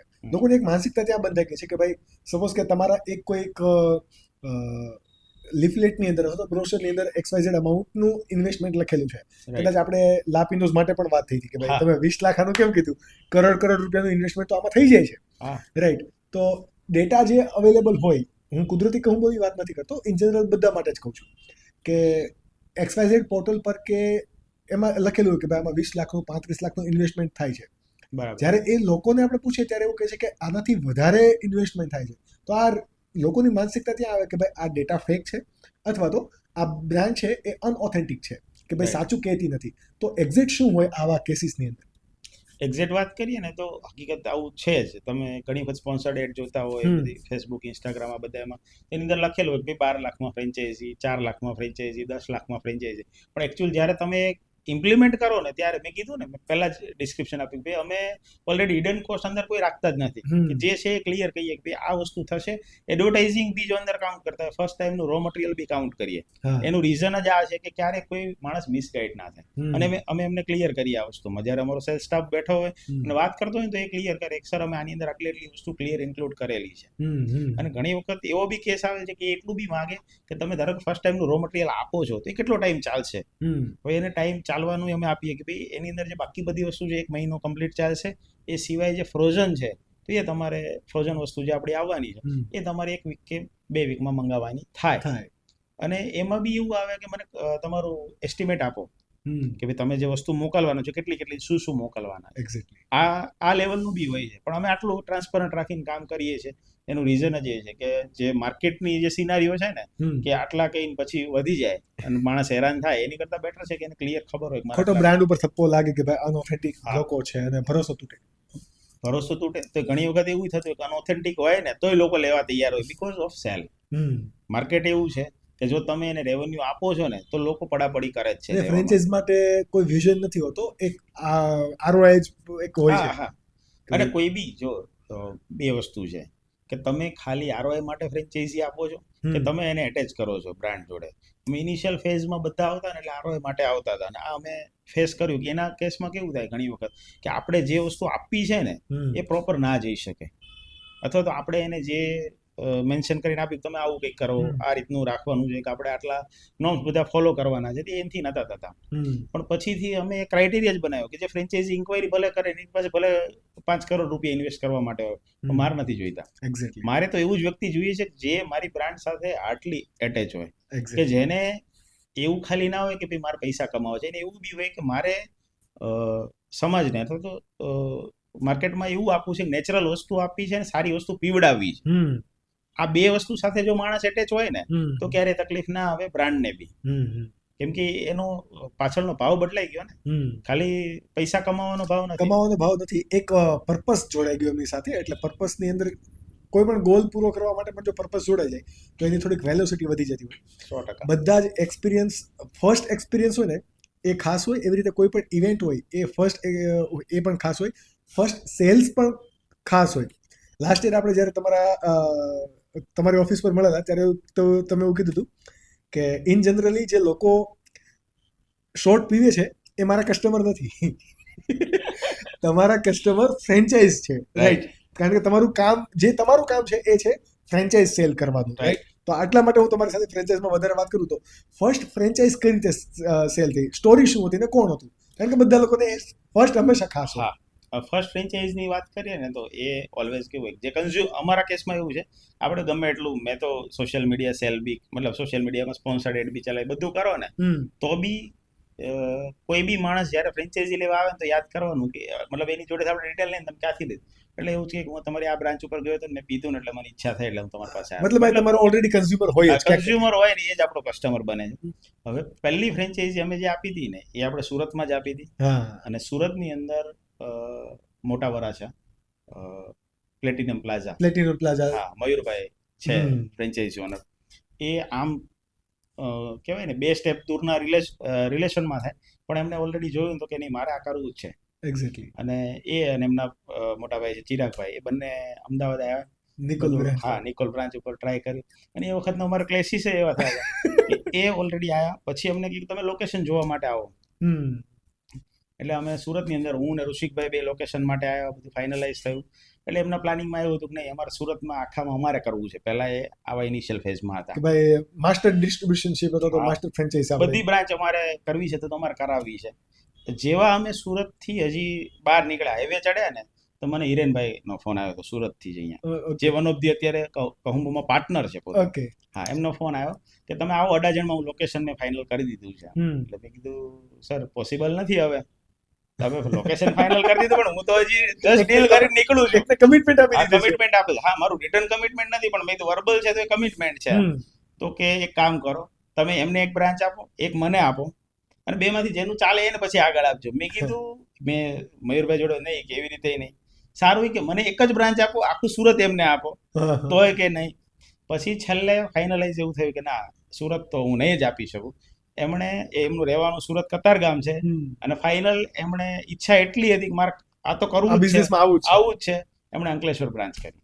અંકલેશ્વર જેઆઈડીસી ની આપણી second franchisee branch Ankleshwar GIDC. એ હિરેનભાઈ અહીંયા રહેતા હતા, અહીંયા કરી ત્યાં 2020 ની અંદર આ સફરની શરૂઆત. હા, બટ ખબર ને ફ્રેન્ચાઇઝી કેમ આપવી ને આવું બધું, આમાં બહુ બધા ફેલિયર જ મળ્યા છે સ્ટાર્ટિંગ ની અંદર. તો ભાઈ કે ભાઈ એટલે અચ્છા આમાં આવું પણ હોય, આવા બધા કેસીસ પણ થયા છે. ઘણું બધું ક્વેરીઓઝ આવે, કંઈક ને કંઈક કહેવાય ને, માણસની તકલીફો એવી આવે. સૌથી ફૂડ લાઇન નો સૌથી મોટો હેડેક હોય ને, તો એ છે ને માણસો, ટ્રેન સ્ટાફ. કેમ કે તમે એને છે ને ના તો વર્ક મતલબ કે લેબરની જેમ ટ્રીટ કરી શકો, ઓર ના તો એમ્પ્લોયની જેમ કરી શકો. એ સ્કિલ્ડ વર્કર છે. એક્ઝેક્ટલી. બરાબર. એટલે એને હું ઓલવેઝ માઇન્ડસેટ કેવો હોય કે ભાઈ મને આમ થવું, એના મગજમાં આવે ને કે મને આવું થવું જોઈએ, અથવા મને આ મળવું જોઈએ, એટલે મળવું જ જોઈએ. ઘણી વખત એવું બને કે આપણને આમ એવું થાય કે સિલી વસ્તુ માટે એ માણસ જતો રહે, પછી પાછો 2 મહિના થાય એટલે પાછો ફોન કરે કે ભાઈ મારે આવું છે, અને ઓછા સેલેરીમાં આવવા તૈયાર હોય પાછો. એનો એ જ માણસ, કારણ કે બધે ફરી આવ્યો. હા, પણ કુદરતી કહુંબો આવ્યો, પછી સિમિલર બિઝનેસની અંદર સિમિલર કલર કોડ સાથે ઘણી બધી કોમ્પિટિટિવ બ્રાન્ચ પણ આવી, ઘણી બધી બ્રાન્ડ પણ બની. રાઈટ. તો એનાથી શું તમને ચેલેન્જીસ મળ્યા? ચેલેન્જીસ કે પછી બેનિફિટ શું થયું? હવે બે વસ્તુ થઈ. ચેલેન્જીસની વાત કરીએ તો શરૂઆતના ઇનિશિયલ ફેઝમાં જ્યારે માર્કેટની અંદર આવ્યા, ત્યારે કેવું છે કે આપણી બ્રાન્ચ હોય નિયર બાય કરે, એટલે લોકો તરત બહુ બધા જાણીતા, આપણે સુરત છે એટલે કનેક્શન આપણે એટલા હોય, બધાને આવે કે તમારે જેવું અહીંયા થયું છે, તમારે આવું કર્યું છે. અને એ લોકોએ કોપી મારવામાં એટલે સુધી કોપી કરેલી હતી કે ભાઈ તમારો ગ્લાસ ઉપર, મારે ગ્લાસમાં લોગો આવતો હોય ને તો એમણે લોગો મૂક્યો હોય. પણ તમારો પેલા રાઉન્ડ શેપમાં ગ્લાસ હતો, બટ હવે તમારા લોગોના શેપની અંદર જે કેવો પોકેટ સાઇઝ કેવો હોય એવો ગ્લાસ છે.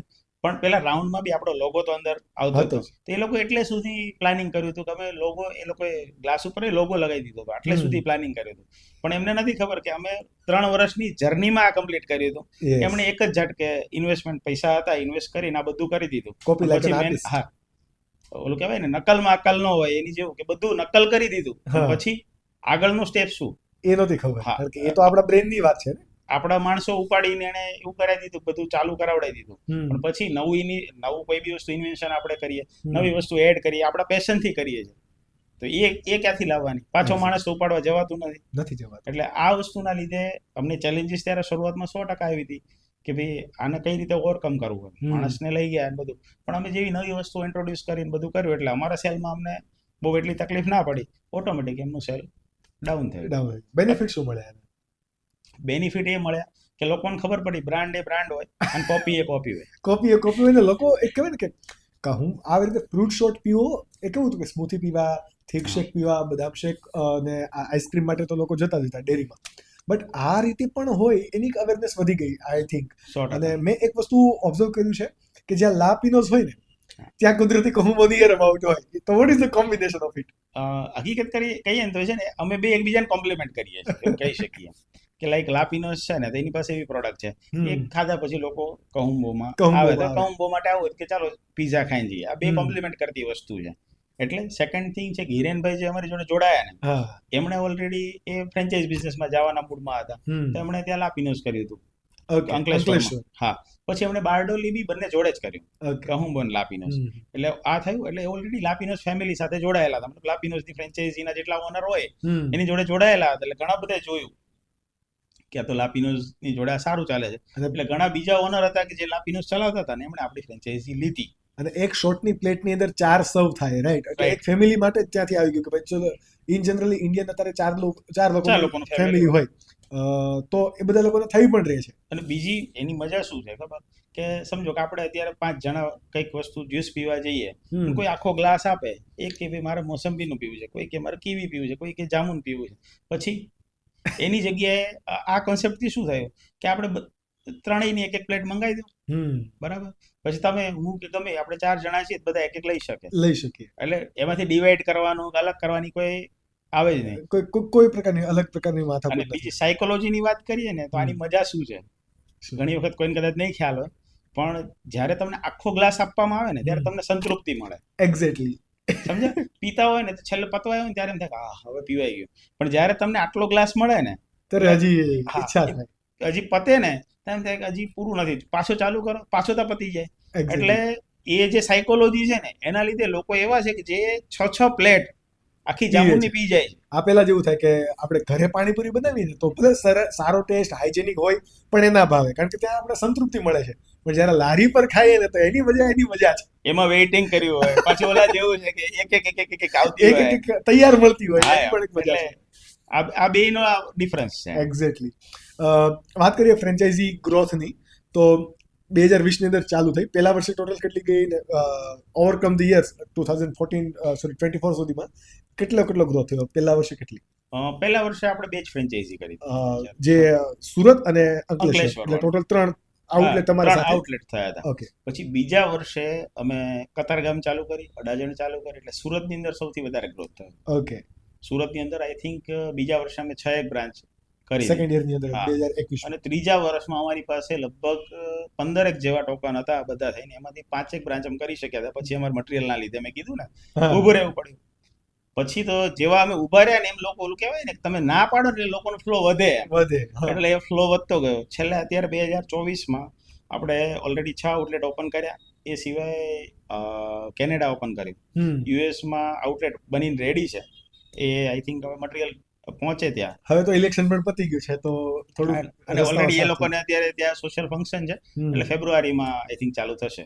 ડેફિનેટલી. એટલે એક પ્રિવિલેજ પણ છે કે ભાઈ ચલો સ્ટારબક જેવી બ્રાન્ડ છે, બરાબર, ટીમ મોર્ટિન છે, તો આ બધી બ્રાન્ડ અત્યારે ઇન્ડિયાની અંદર આવી રહી છે. ત્યારે આપણા ગુજરાતની કહેવાય ને કે બિંગ કાઠિયાવાડી, વી હેવ તો પ્રાઉડ કે આપણે કાઠિયાવાડીની એક પ્રોડક્ટ ઇન્ટરનેશનલ બની રહી છે ને, ક્યાંક જાય છે.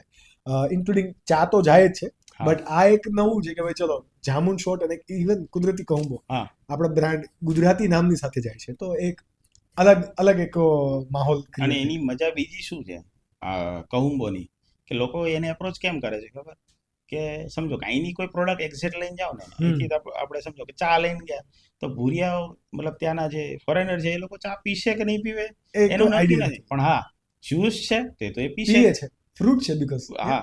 એટલે આપણી પ્રોડક્ટમાં અમારા માટે કહેવાય ને કે ભગવાનની કૃપા છે કે એમણે પહેલેથી વસ્તુ જ એવી આપી છે કે આપણે ઇન્ટરનેશનલી જવામાં એટલી બધી ગડમથલ નથી કરવી પડે, અથવા તો એટલા બધા ચેન્જીસ નથી કરવા પડે કે જે લોકોને આખી બ્રાન્ડમાં આખી વસ્તુ ચેન્જ કરવી પડે. લાઈક કે ભાઈ મેકડી છે કે ડોમિનોઝ છે, તો ત્યાંથી અહીંયા આવ્યું ને તો એને અહીંયા ઇન્ડિયન ટેસ્ટ ડેવલપ કરવો પડ્યો. હવે ડોમિનોઝ જેવી બ્રાન્ડ છે ને, તો એ નોનવેજ પીઝા માટે ફેમસ છે, ક્વોલિટી એના માટેની જ બ્રાન્ડ હતી. ગુજરાતમાં એને ઓનલી વેજ કરવું પડે. આપણા માટે એ ચેલેન્જમાં બહુ ફાયદો છે કે આપણે ત્યાં જઈએ તો આપણે મેન્યુ ચેન્જમાં કરવું પડે ને તો હાર્ડલી 10% કે ત્યાંનું લોકલ ફ્રૂટને આપણે ઇન્ક્લુડ કરવા પડે. That's all. ડેફિનેટલી. આવોકાડો ને આ બધા ફ્રૂટ્સ છે, રાઈટ? હા, બધા. 44 ફ્રેન્ચાઇઝી અત્યારે છે. આપણે ગયા વર્ષે મળ્યા હતા ત્યારે 50 ફ્રેન્ચાઇઝી હતી, રાઈટ? તો ઇન જનરલી ફ્રેન્ચાઇઝ અપાઈ ગયા પછી ઘણા બધા ક્લોઝ પણ થતા હોય છે, આઉટલેટ બંધ થતા હોય છે. આ તમારી સાથે જ નહીં, તમારી પાસે તો બહુ ઓછો રેશો છે કે ચલો 6 જ ફ્રેન્ચાઇઝ બંધ થઈ છે, બટ ઇન જનરલી ઘણી બધી બ્રાન્ડ માટે બહુ બધી ફ્રેન્ચાઇઝ આઉટલેટ બંધ થતા હોય છે, ફરીથી નવા શરૂ થતા હોય છે. તો આનું પાછળનું રીઝન શું છે? એની પાછળના છે ને 2 વસ્તુ છે. ઘણી આપણે હળવા મૂડમાં કહીએ ને તો ફ્રેન્ચાઇઝી ચાલે ને તોય તકલીફ છે, અને ના ચાલે ને તોય તકલીફ છે. જો ના ચાલે અથવા તો એ સીધું રીઝન છે કે ભાઈ પ્રોફિટ નથી, પ્રોફિટ નથી. હા, એટલે એ સૌથી મોટો હેડેક હોય. એવા આપણે બહુ ઓછા કેસ બને. બીજું ચાલવામાં તકલીફ થાય, એટલે ચાલે ને તો એ તકલીફ કેવી હોય કે ભાઈ હવે સારામાં સારી ચાલે છે ને તો કે હવે તમારી ક્યાં જરૂર છે. એમને ખ્યાલ જ નથી કે પાછળનું બેકગ્રાઉન્ડનું રો મટીરિયલ થી લઈને બધી વસ્તુ બહુ બધી મેટર કરતી હોય. એવી બી ફ્રેન્ચાઇઝી છે કે જેને બોર્ડ બદલી નાખ્યો તો આપણું ચેન્જ કરી નાખે પછી બંધ થાય. આવું કુદરતી કોમ્બો થયું છે. એટલે કહું તો શું કે એ બોર્ડ બદલી નાખે અને 2-4 મહિના ચલાવીને બંધ કરવી પડે, બીકોઝ કે એ ભૂલી જાય કે જેના લીધે ચાલતું હતું રો મટીરિયલ ને નામ એ બંને આપણે ચેન્જ કરી દીધું. એટલે આ જે બંધ થવાના રીઝનમાં 2 મેઇન વસ્તુ છે. અને સૌથી મોટી ચેલેન્જ આવતી હોય ને તો એ આ જ છે કે ક્યારે બી કોઈ બી લાઈક તમે ફ્રેન્ચાઇઝી કરો છો અથવા તો કોઈ બી એન્ટરપ્રેનર અત્યારે જે વિડીયો જોઈ રહ્યું છે અને ફ્રેન્ચાઇઝી મોડેલમાં જાય છે, એમને એવું હોય કે હું સક્સેસફુલી ચલાવી દઈશ તોય ચેલેન્જ છે, અને જો ફેલ જાય છે તોય ચેલેન્જ છે. બેમાં ચેલેન્જ તો આવવાની જ છે, પણ એ ચેલેન્જ સામે ઝઝૂમવું પડે. એક્ઝેક્ટલી. મારા એક ફ્રેન્ડ છે મિતુલભાઈ, તો આપણે ડેફિનેટલી એમને મળવાના પણ છીએ આફ્ટર ધીસ પોડકાસ્ટ. તો એમનું ચાય પાર્ટનર છે, રાઈટ? તો મારી ઇન જનરલી એમની સાથે વાત થતી હોય ત્યારે મને એ કહે કે ફ્રેન્ચાઇઝી ઓપન કરવી ને એ ચેલેન્જ નથી, ફ્રેન્ચાઇઝી મેનેજ કરવી ને એને સર્વાઈવ કરાવડાવી એ બહુ મોટો ચેલેન્જ છે. રાઈટ. તો તમને અત્યારે 44 જેટલી તમે મેનેજ કરો છો, રાઈટ? તો રો મટીરિયલ અને સ્ટાફ આ સિવાય તમને કયા કયા ચેલેન્જીસ આવે? એ સિવાયના ચેલેન્જમાં વાત કરો ને તો ઘણી વખત અત્યારે જો કે અમે આખું ચેન્જ કરી દીધું એકાઉન્ટિંગ ફોર્મેટે, નહીંતર પ્રોબ્લેમ કયો હોય કે ભાઈ લાઈક તમારા શરૂઆતના ફ્રેન્ચાઇઝી ઓનર હોય ને એટલે તમારે એની જોડે રિલેશન કેઝ્યુઅલ હોય, બરાબર? કેઝ્યુઅલ હોય એટલે તમને બહુ સારી રીતે ઓળખતા હોય, ખંભે હાથ મૂકીને વાત કરી શકે એવા હોય. એટલે પ્રોબ્લેમ શું હોય, ચિરાગભાઈ જોઈ લેજો ને, હું મટીરિયલ મોકલી આપવાનું, પેમેન્ટ તો આવતા અઠવાડિયે કરાવી દઈશ. આ એક સૌથી મોટી ચેલેન્જ હોય.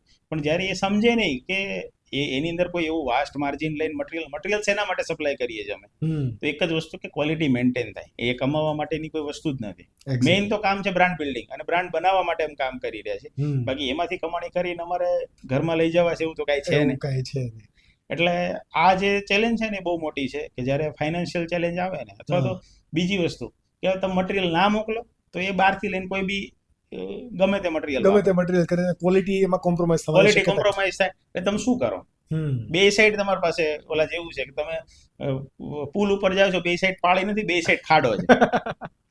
કે જો મટીરિયલ ના આપો તો તમારી ક્વોલિટી ખરાબ થાય, કસ્ટમર ખરાબ રિવ્યુ લઈને જાય છે, અને જો મટીરિયલ આપો તો તમારું પેમેન્ટ ઊભું છે. એક્ઝેક્ટલી. હા, અત્યારની લેટેસ્ટ જેટલી ફ્રેન્ચાઇઝી છેલ્લા 1.5 વર્ષમાં આપી એ બધામાં સિસ્ટમ છે કે તમે એડવાન્સ પેમેન્ટ નાખી દેવાનું, મટીરિયલ તમને મળી જશે, અને ઓલરેડી બધા સિસ્ટમમાં છે, એટલે હવે કોઈ ચિંતા નથી. પણ જે જૂનું ચેલેન્જીસ આમાંથી તમે શીખ્યા, નહીં તો આ બધું આવત જ નહીં.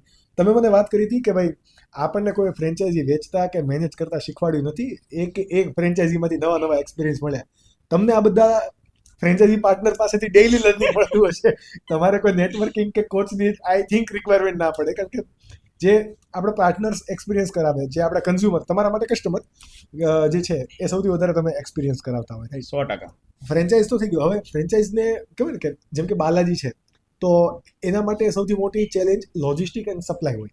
તો તમારે પણ રો મટીરિયલ પરચેસ એક જગ્યાએથી થતું હોય. હવે ગુજરાતની અંદર તો તમે ફેલાયેલા છો, તો અમદાવાદની અંદર રો મટીરિયલ સપ્લાય કરવા માટે તમને થોડો કોસ્ટ ઓછો આવતો હોય, અધર સિટીની અંદર પહોંચાડવામાં કોસ્ટ અલગ આવતો હોય. એવી રીતે હવે તમે આઉટ ઓફ ધી ગુજરાત પણ છો, એટલે કે સ્ટેટની બોર્ડર પણ ક્રોસ કરી છે, સિટીની તો કરી જ હતી, અને કેનેડા અને હવે યુએસએ, તો હવે કન્ટ્રીની બોર્ડર પણ તમે ક્રોસ કરી દીધી છે. તો કયા પ્રકારના ચેલેન્જીસ આવે, અને અહીંયા ફ્રેન્ચાઇઝી મોડ્યુલની અંદર શું શું ચેન્જીસ આવે તમારા માટે? ફ્રેન્ચાઇઝી મોડેલની વાત કરીએ ને તો મોસ્ટ ઓફ અમે એવું પ્રિફર કરતા હોઈએ કે જ્યારે કોઈ બી બોર્ડર ક્રોસ કરીએ ને, એટલે ત્યારે જો આપણને માસ્ટર ફ્રેન્ચાઇઝી ઓનર મળે ને, એઝ વેલ મતલબ એના પાર્ટનર કહી શકીએ કે ભાઈ એ મળે ને, હા, એ સૌથી બેસ્ટ પડે આપણને. બેસ્ટ એટલે કે એનો એક્સપિરિયન્સ કામ લાગે, એના કનેક્શન્સ કામ લાગે, અને 2 પૈસા એને બી મળે, અને આપણો એટલો બધો હેડેક ઘટી જાય. જો મહારાષ્ટ્રની વાત કરીએ તો મુંબઈની અંદર અમે જ્યારે પહેલો આઉટલેટ કર્યો ને, ત્યાંની ચેલેન્જીસ એટલી હતી કે બધું અહીંની જે સિસ્ટમ છે ત્યાં બેસાડવાની, એ સિવાય ત્યાંના રેટને કમ્પીટ કરવાનું. પછી તમે કીધું રો મટીરિયલમાં ટ્રાન્સપોર્ટ કઈ ટાઈપનું કઈ રીતે આપણે કરી શકીએ, કેમ કે અમારું ફ્રોઝન મટીરિયલ, એટલે સૌથી સપ્લાય ચેન સૌથી ડિફિકલ્ટ થઈ ગયું. એટલે આ બધા ચેલેન્જીસને ઓવરકમ કરતા લગભગ સવા વર્ષ અમને થયું હતું ત્યાંનું. પછી અમે બીજા 2 આઉટલેટ કર્યા, અને 2 આઉટલેટ કર્યા ને ત્યારે જે ફર્સ્ટ આઉટલેટ હતો ને એ ઓનરનું કહેવાના તો મને માસ્ટર ફ્રેન્ચાઇઝી આપો, ત્યાં સુધી કોન્ફિડન્સ એને બી ના આવે. પણ એ જેવા 3 આઉટલેટ થયા એટલે એમણે માસ્ટર ફ્રેન્ચાઇઝી લીધી. હવે અત્યારનું સૌથી બેસ્ટ વાત એ છે કે હું કદાચ વર્ષે મુંબઈ ગયો હોઈશ, મારે જરૂર પડે જ નહીં ત્યાં જવાની, અથવા માસ્ટર ફ્રેન્ચાઇઝી. હા, એ કંઈક બી ચેલેન્જ હોય તો અમારા ફોનમાં ડિસ્કસ થાય, અથવા સ્ટાફ જોડે ક્યાંય બીજે કઈ ડિસ્કશન હોય થઈ જાય, એકાઉન્ટિંગ થી લઈને બધું ત્યાંથી મેનેજ થાય, એટલે અમારે ચિંતા નીકળી જાય એ બાબતની. હા, ખાલી અમારું ધ્યાન છે અમારે બ્રાન્ડ બિલ્ડિંગ અને નવી પ્રોડક્ટ ડેવલપમેન્ટમાં. એક્ઝેક્ટલી. અને એના લીધે ફાયદો બી થાય અને બીજી વસ્તુ ઘણી વખત એવું થાય કે આપણી આ કિંગ પ્રોડક્ટ છે અથવા તો અહીંથી આ સૌથી સારી ચાલે છે કિંગ, પછી સેકન્ડ જે પ્રોડક્ટ હોય ને એ સારી ચાલતી હોય. મુંબઈની અંદર જામુન શોટ પછી અમે જે નવું ફ્રૂટી ફ્રોસ્ટ આઈસ્ક્રીમ લોન્ચ કરેલ છે એ સૌથી બેસ્ટ ચાલે છે. જે સુરતની અંદર કદાચ બધું ના હોય છે. હા, એટલે એ આખું કહેવાય ને ત્યાંનું માઇન્ડ સેટ, કલ્ચર બધું અલગ અલગ હોય ને એટલે એ પ્રમાણેના ચેલેન્જીસ પાછા અલગ હોય. બધું તમે અહીંયા એવું થાય અચ્છા ગુજરાત પ્રમાણે આપણે સારામાં સારું બધું સેટઅપ કરી દીધું છે, હવે તો રેપ્લિકેટ જ કરવાનું છે. નહીં, રેપ્લિકેટ નથી કરવાનું. ત્યાંના ચેલેન્જીસ અલગ જ છે. ત્યાંના જો સૌથી મોટું ચેલેન્જ આવે લોકેશન. મુંબઈ જેવા સિટીની અંદર લોકેશન અને લોકેશનમાં રેન્ટ અને જગ્યા. અહીંયા આપણે 400 સ્ક્વેર ફૂટની શોપ જોઈતી હોય તો ઇઝીલી અવેલેબલ હોય. ત્યાં કાં તો 400 સ્ક્વેર ફૂટની લેવા જાવ તો 2 થી 3 લાખ રૂપિયા ભાડું હોય જો ક્યાંક મળે તો, અને કાં તો સારા લોકેશનમાં લેવા જાવ તો તમને ઘાટકોપરનું લોકેશન આપણું કેટલું છે ખબર, 90 સ્ક્વેર ફીટની અંદર કિચન મોડેલ છે. વાહ! અને તોય સારામાં સારું છે. બહુ જ કન્જેક્ટેડ અને કોમ્પ્લિકેટેડ પણ છતાં પણ ચાલે છે. કિચન ખાલી કિચન જ છે એટલે બહુ સારી રીતે સેટઅપ થયું છે, પણ અને કોર્નર લોકેશન છે તો એ ચાલે છે બહુ સારું. કદાચ ઘણી વખત કેફે મોડેલ ના ચાલતો એનાથી વધારે એ ચાલે. એટલે આ વસ્તુ ઘણા બધા ચેલેન્જીસ આવતા હોય જ્યારે તમે બોર્ડર ક્રોસ કરો ને ત્યારે. સેમ વસ્તુ અમે કેનેડા અને યુએસ, અત્યારે યુએસ છે તો ત્યાંનું સૌથી મોટી ચેલેન્જ કઈ, અહીંથી મટીરિયલ મોકલવું. ત્યાંથી તો પરચેસ થવાનું નથી, અમુક વસ્તુ તો ત્યાંથી પરચેસ થવાની જ નથી. હવે અહીંથી મોકલવામાં તકલીફ કેવી હોય કે એક્સપોર્ટના નોર્મ્સમાં ચેન્જીસ હોય, ક્યારેક શોર્ટેજ હોય. હમણાં કન્ટેનરની શોર્ટેજ ચાલતી હતી. હવે એ બધી તકલીફોને ઓવરકમ કરીને તો તમારા ટાઈમે તો ત્યાં પહોંચાડવાનું જ છે. બીજું અહીંથી ત્યાં જઈને એની જે કોસ્ટ આવવાની છે એ કોણ બેર કરશે? અને ધારો કે એ કંપની બેર કરવા તૈયાર હોય તો સામે તો બી કેવું છે કે એક પ્રોફિટ માર્જિન મળતો હોય એનાથી તો વધારે કઈ રીતે મળે? આ તમે જ ખર્ચો કરો ને. આવો બધા માઇન્ડસેટ હોય. મેન્ટલી વર્ક પણ આપણું ત્યાં વધી જાય છે ને, જુગાડ લગાડવાથી માંડીને સેટિંગ કરવાના બધું. અરે ત્યાંના નોર્મ્સ પ્રમાણેનો આઉટલેટ ઉભો કરવો ને લગભગ અમારે 11 મહિના થયા એ આઉટલેટ ઉભો કરતા. લોકેશન ફાઇનલ થયા પછી 11 મહિને બધી વસ્તુની પરમિશન લેવાની 0 કોઈ બી તમે નાનો એવો 2 ઇંચની પાઇપમાં ચેન્જીસ કરો છો તો તમારે ત્યાં પ્લાન પાસિંગ કરવાનું, પરમિશન લેવાની. હા, અમને બેનિફિટ એ છે કે ત્યાં અમે જે ફ્રેન્ચાઇઝી આપી છે એ ઓલરેડી ત્યાં એમની પાસે એગોલિક કરીને બ્રાન્ડ છે, એમના 27 આઉટલેટ રનિંગ છે કેનેડા યુએસમાં. હા, ઓકે. એટલે એ ઓલરેડી ફૂડ બિઝનેસમાં છે એટલે અમને તકલીફ નથી પડતી. એમને બધું જ ખબર છે કે ભાઈ અહીંયાની ગવર્નમેન્ટ સાથેના નોર્મ્સ કયા છે, લીગલાઇઝેશન ફોલો કરો. એમને ઘણી વસ્તુ ફ્રોઝન છે અને સપ્લાય ચેઇન એમને ત્યાંની ખબર છે. નહીંતર સૌથી મોટી ચેલેન્જ અમારા માટે જો આવત ને તો યુએસમાં અમે જાતે કરવા ગયા હોત તો અમારા માટે સૌથી મોટી ચેલેન્જ પહેલી વાત સપ્લાય ચેઇન. એક આઉટલેટ કર્યો ને બીજો કર્યો, બે. ત્યાંના ડિસ્ટન્સ બહુ મોટા છે, અહીંયા તો ઓછા છે. ત્યાંના ડિસ્ટન્સ બહુ મોટા છે અને ત્યાંનો લોજિસ્ટિક એ મોંઘું છે. સપોઝ કે યુએસએ અને યુકેમાં છે, કોઈને અધર કન્ટ્રીની અંદર ફ્રેન્ચાઇઝ કરવી છે તો કેટલું ઇન્વેસ્ટમેન્ટ થાય? ઘણા બધા આપણા ગુજરાતી કમ્યુનિટીના યંગસ્ટર કે ત્યાં હવે પીઆર થવાના છે કે સ્ટુડન્ટ છે કે જેને ત્યાં બિઝનેસ કરવો છે, આઈબીએમ કરેલું હોય, રાઈટ, ઇન્ટરનેશનલ બિઝનેસ મેનેજમેન્ટ, ઓસ્ટ્રેલિયાની અંદર છે, ન્યુઝીલેન્ડમાં છે, તો એ લોકો કદાચ જો આ જોવે છે તો એના માટે આ બેનિફિટ થશે. વાત કરીએ તો કાલે જ અમે મુંબઈની અંદર હતા ને તો ત્યાં એક લંડનની કસ્ટમર હતા, એટલે એમણે કીધું ભાઈ મારે લંડનમાં કરવું હોય તો લંડનમાં ક્યારે લઈને આવો છે? આવા ઓલવેઝ અત્યારે જે એનઆરઆઈ સીઝન, અત્યારની સીઝન કઈ જગ્યા છે? લંડનમાં છે. ના, એટલે એ લંડનમાં હતા. ઓકે. હવે મેઇન વસ્તુ કે આપણે આ એનઆરઆઈ સીઝન છે એટલે અત્યારે સૌથી મોટો રશ એનઆરઆઈ નો હોય અને એ લોકોને અહીંયા ઇન્ડિયામાં આવે ને એટલે સૌથી મોટું શું હોય ખબર, મારે આ ટેસ્ટ કરવું છે, આ ખાવું છે, આ ખાવું છે. અને જમ્યા પછીનું પહેલું માઇન્ડમાં શું હોય ખબર, ચલો કહું હોય, આપણે જામુન શોટ પીવો છે.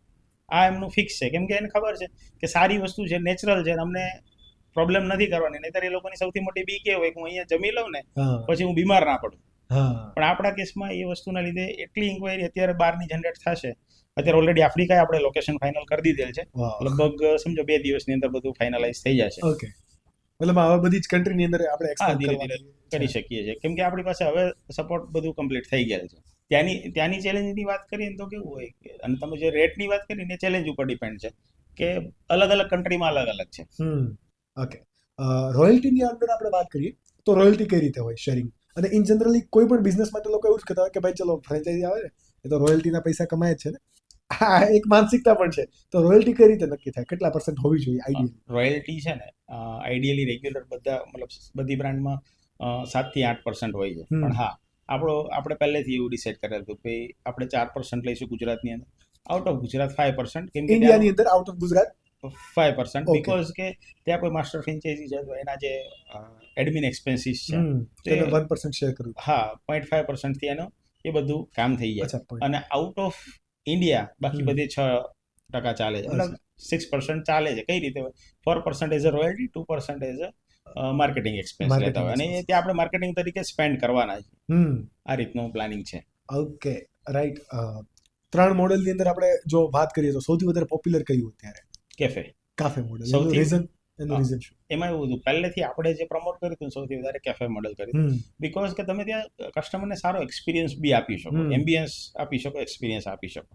હા, હાઈવે મોડેલ, અને હાઈવે મોડેલ કેવી વસ્તુ છે કે આવનાર અવર જવર કરવા વાળા છે એ લોકો ત્યાં આવશે. હા, અને મેઇન વસ્તુ એવી છે કે તમે એક વખત ફેમસ થયા, મતલબ લોકો તમને ઓળખતા થયા, પછી એ બોર્ડ જોઈને ત્યાં ઉભા રહેશે, નહીતર ત્યાં કોઈ નહીં આવે. એક્ઝેક્ટલી. હવે સમજો કે હાઈવે ઉપર અત્યારે આપણે આઉટલેટ કરે, કડોદરા છે, કોસંબા છે, કીમ છે, ગેલોપ્સમાં પણ છે. ગેલોપ્સમાં છે, બરાબર. તો આ આઉટલેટ હવે આપણે સારી રીતે ચાલી શકે છે. રીઝન કે સુરત થી લઈ અમદાવાદ સુધીના પટ્ટામાં બધા સિટીમાં આપણા આઉટલેટ છે, લોકો ઓળખે છે, એટલે ત્યાંથી જે ટ્રાવેલ કરે છે ને એ ત્યાં ઊભી રાખશે, જોશે. અચ્છા, કહું ચાલો આપણે અહીંથી એક ત્યાં ટ્રસ્ટ પણ બની ગયો છે. જેમ કે ઇન જનરલી આપણે કાઠિયાવાડી લોકો હોય ને એટલે ઓનેસ્ટ અને સર્વોત્તમ, આ બે વધારે પ્રિફર કરતા હોઈએ, બરાબર. અને હવે ત્રીજું ગેલોપ્સ થઈ ગયું કે ભાઈ ચલો હાઇજીન લેવલ પણ આપણને મળશે અને બધી જ વસ્તુ ત્યાં મળી રહેશે.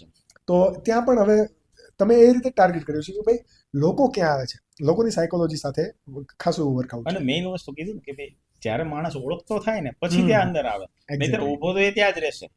સમજો ગેલોપ્સ ઉપર ઊભો રહેશે, પણ એને ખબર જ નથી કે કહું અથવા તો આપણે ક્યારેય એને ટ્રાય જ નથી કર્યું, તો એ શું કરશે? એનું જે રેગ્યુલર છે તો એ જગ્યાએ જઈને ખાઈ પીને નીકળી જશે.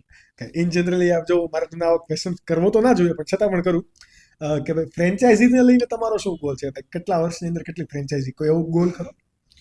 એની અંદર અમારો નેક્સ્ટ 2 યરમાં પ્લાનિંગ છે કે આપણે 100 ક્રોસ કરીએ. અત્યારે 44 અને 2 રનિંગ. હા, અને બીજા 5 કન્ટ્રીમાં, મતલબ ટોટલ 5 કન્ટ્રીમાં આપણે હોવા જોઈએ પ્રેઝન્સ. વિઝિબિલિટી આપણે ત્યાં થઈ જવી જોઈએ પ્રેઝન્સ. રાઈટ. ઓકે. પછી 44 ની અંદર જે ચેલેન્જીસ આવે છે અને 100 ની અંદર માટે એના માટે કેવો તમે માઇન્ડસેટ તૈયાર રાખો? જો ઓલું કહેવાય ને, ધંધે લગાડે ની ધંધો. વાહ, આ હાઇલાઇટમાં રાખજો. સીધી વાત કરીને ધંધે લગાડે એ ધંધો. બાકી આપણે ઘણી વખત ગુજરાતીમાં કઈક વાત કરતા કારણ કે ધંધે લગાડ્યા છે, એ કહેવત શેના લીધે છે કે ભાઈ તમને જો ચેલેન્જ ના આવે તો બિઝનેસ જ નથી, ધંધે લાગી ગયા. હા, એનું રીઝન એ જ છે કે ચેલેન્જીસ આવતી જ રહેવાની છે. ચેલેન્જીસ હશે ને તો જ કામ કરવાની મજા છે. એક્ઝેક્ટલી. જો ચેલેન્જ નહીં હોય તો જે રૂટીન વે માં બધું ચાલે છે, એવું કહેવાય ને, ઘણી વખત જ્યારે તમને કોઈ હર્ડલ્સ ના આવે ને ત્યારે તમે રોંગ વે ઉપર છો. એક્ઝેક્ટલી. બરાબર. તો હવે આપણે જો રાઈટ વે ઉપર જવું છે, ચેલેન્જીસ એક્સેપ્ટ કરવાની છે, બમ્પ આવવાના જ છે. એક્ઝેક્ટલી. એમાં ક્યાં ધીમું થવું, ક્યાં ફાસ્ટ થવું, એ આપણે જોવાનું છે. એક્સેલેટર આપણા હાથમાં છે. હા, 4 વર્ષોની અંદર 2020 થી 2024 સુધીની અંદર તમે 44 પહોંચ્યા, બરાબર. રાઈટ. હવે જે રેસ્ટ ઓફ 46 છે એમાંથી આપણે કદાચ 4 ને બાદ કરી દઈએ કે તમારે ક્યાંક ને ક્યાંક વાતો ચાલતી પણ હોય, તો જે 50 લાવવાની છે એ 2 વર્ષની અંદર, તો એ વેલોસિટીએ પહોંચવા માટે કોઈ નેશનલ ટેલિવિઝન જેમ કે શાર્ક ટેન્ક ઇન્ડિયા છે, તો એમાં કોઈ જવાની ગણતરી ખરી તમારી? ના, એવું હજી કોઈ એવો સ્પેશિયલાઇઝ પ્લાન નથી કર્યું. શાર્ક ટેન્ક થી હા તમને એડવર્ટાઇઝિંગ, મતલબ કે માર્કેટિંગ તમને સારું મળે, વિઝિબિલિટી બહુ સારી મળે. પણ હા, કદાચ અમે ઇન્વેસ્ટર પોઈન્ટ ઓફ વ્યૂ જોઈએ ને તો અમે ઇન્વેસ્ટર સાઈડ જઈશું, તો ત્યારે આખું શું કહેવાય વેલ્યુએશનની ગેમ છે. અત્યારે ઇન્વેસ્ટર સાઈડ તમે નથી જતા? હજી નથી જઈ રહ્યા. Okay, got it. કારણ કે શાર્ક ટેન્ક થી એક ફૂડ બ્રાન્ડ ઝોર્કો, જે સુરતની બ્રાન્ડ છે, ખાસી એવી ત્યારે બધી જગ્યાએ સ્પ્રેડ આઉટ થઈ ગઈ અને ક્યાંક ને ક્યાંક વર્કઆઉટ કરી પણ રહી છે. રાઈટ. આપણી વાત એક વખત થતી હતી કે ઇન્વેસ્ટમેન્ટ જેમ બને ને એમ તાત્કાલિક ઇન્વેસ્ટર નથી લાવતા. રીઝન શું છે? આ શા માટે? કારણ કે લોકો છે ને ઇન જનરલી વિચારતા હોય કે ઝડપથી કરોડ રૂપિયાનું ઇન્વેસ્ટર લઈ આવીએ, 5 કરોડનો ઇન્વેસ્ટર લઈ આવીએ, 2-5% કે 10% આપણે એમને ઇક્વિટી સ્ટેક આપી દઈએ. રાઈટ. તમે હજુ પણ આટલા કક્ષાએ પહોંચ્યા પછી પણ હજી એ રીતે રાખો છો કે જ્યાં સુધી આપણી પાસે ઓનરશિપ રહીને એ વધારે સારું છે. સાયકોલોજી અને એની ઇફેક્ટ શું આવી શકે એ બધું સમજવી છે. હવે વાત કરીએ ને તો ઇન્વેસ્ટર લાવવામાં કોઈ પ્રોબ્લેમ નથી, પણ હા, ઇન્વેસ્ટર આવે ને તો ઘણા બધા રિસ્ટ્રિક્શન અમુક વસ્તુના આવતા હોય. અમુક ડિસિઝનમાં અમુક પ્રોબ્લેમ, મતલબ કે અમુક વખત ડિસિઝન લીધું ને આપણું જો ખોટું પડે છે તો બી એને બી બેર કરવાની કેપેસિટી જોઈએ. અત્યારની આ હાલત કેવી છે ગુજરાતી માઇન્ડસેટ કે ભાઈ આપણું છે અને કદાચ ભૂલ કરી તો કોઈ વાંધો નથી, બેર કરી લઈશું. પણ ત્યારે તમારા A to Z એકાઉન્ટ્સમાં A to Z entry જોવા માટે તમારી ઉપર કોઈ બેઠું છે. પણ જ્યારે તમે એઝ અ ઓનર કામ કરી રહ્યા છો, બરાબર, અને પછી તમારી ઓનરશિપ જાય એટલે થોડું કહેવાય ને માઠું લાગે. એક્ઝેક્ટલી, કારણ કે ઇન્વેસ્ટરને તમારા તમારા બિઝનેસમાં ઇન્વેસ્ટ કરવા આવે છે બિકોઝ એના પૈસા એને 5x 10x કરવા છે. યપ. અને ઇઝીલી અત્યારે અમને જે વિઝન દેખાય છે એ પ્રમાણે ઇઝીલી થઈ શકે એમ છે. કોઈ ઇન્વેસ્ટર અત્યારે આવે કહુંબોમાં તો એ આઈ થિંક 2 વર્ષની અંદર એના પૈસા ડબલ કરી અને આરામથી એક્ઝિટ બી થઈ શકે. પણ અત્યારે અમે સ્ટીલ એવા પ્લાનિંગમાં છીએ ઓલરેડી આપણી પાસે પ્રોપર સિસ્ટમમાં જઈ રહ્યા છે. તો એક વખત 5 કન્ટ્રીની અંદર આપણે એક્સપાન્ડ થઈ જઈએ અને સારી રીતે બીજા કન્ટ્રી બહારના કન્ટ્રીમાં સક્સેસ થઈ જાય ને તો આપણી વેલ્યુએશન એટલી પ્લસ થવાની અને સારી વેલ્યુએશન જ્યારે ઇન્વેસ્ટરને એડ કરીએ તો એના બી બેનિફિટ અલગ છે. અને બધી ચેલેન્જીસ આપણે કહી શકીએ કે ભાઈ local as well as out of city as well as out of state અને આઉટ ઓફ કન્ટ્રી અમે બધી વસ્તુમાં કમ્પ્લીટ કરી દીધેલ છે. તો એને ક્યારેય કોઈ પ્રોબ્લેમ ના આવે. એક્ઝેક્ટલી. વન લાસ્ટ ક્વેશ્ચન લઈએ પછી આપણે પોડકાસ્ટની એન્ડ તરફ લઈ જઈએ. ઓકે. એક સાયકોલોજી મારે તમારી આમાં સમજવી છે. ગયા વર્ષે કદાચ આપણી જ્યારે ફિઝિકલી મળ્યા ત્યારે એક વાત થઈ હતી કે ભાઈ કુદરતી કહુંબો એ મારી બ્રાન્ડ નથી, એને હું ગમે ત્યારે વેચી પણ શકું છું. રાઈટ. તો મારે આ સાયકોલોજી સમજવી છે. મને એ સમયે મારા માટે નવું હતું કે ભાઈ આવડી મોટી બ્રાન્ડ બનાવતો પછી કેમ એટલી બધી મહેનત કરવાની આ સમજવું છે. જો બ્રાન્ડમાં છે ને 2 વસ્તુ, બ્રાન્ડ વેલ્યુને તમે 2 રીતે એન્કેશ કરી શકો. આઈધર તમે તમારો જે કન્ઝ્યુમર અથવા તો જે કસ્ટમર છે એને તમે કઈ નવી વસ્તુ એડ ઓન કરી અને તમારા પ્લસ કરી શકો, ઓર આઈધર તમે સેલ કરી શકો. એક્ઝેક્ટલી. વેલ્યુએશન પ્રમાણે. એટલે અમે પહેલેથી સાયકોલોજી એવી રાખી હતી બ્રાન્ડ બનાવી છે. બ્રાન્ડ બનાવ્યા પછી શું, અત્યારની જનરેશન આપણને ખબર છે ફાસ્ટ યુગ છે.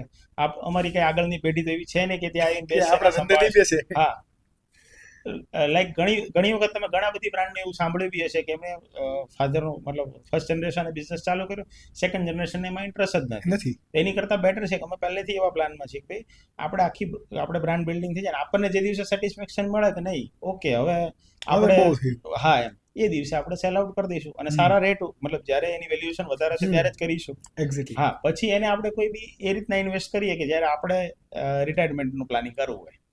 એક્ઝેક્ટલી. પણ કહેવાય ને કે એક ધંધાર્થી માટે પોતે જ્યારે બ્રાન્ડ બિલ્ડ કરતો હોય એટલે નાના છોકરાને મોટો કરતો હોય કે જીવ રેડી દીધો હોય. એટલે એક અટેચમેન્ટ અને ડિટેચમેન્ટની વાત આવે. રાઈટ. તો અટેચમેન્ટ તો હોય જ ડેફિનેટલી, બરાબર. બટ એ સમયે ડિટેચમેન્ટ લેવાનું થાય તો શું જો એટેચમેન્ટની વાત કરી તો મેં તમને કીધું કે લોગો ચેન્જ કરવામાં 2 મહિના નીકળ્યા હતા. એક્ઝેક્ટલી. એટલે એટલું એટેચમેન્ટ હોય. પણ ડિટેચમેન્ટ એટલે પહેલેથી માઇન્ડસેટ એટલે થોડો ક્લિયર રાખ્યો છે. હા, તકલીફ તો થવાની 100%. આપણે માણસ છીએ એટલે ફિલિંગ્સ તો હોવાની જ છે, એટલે આપણને તકલીફ તો થવાની જ છે.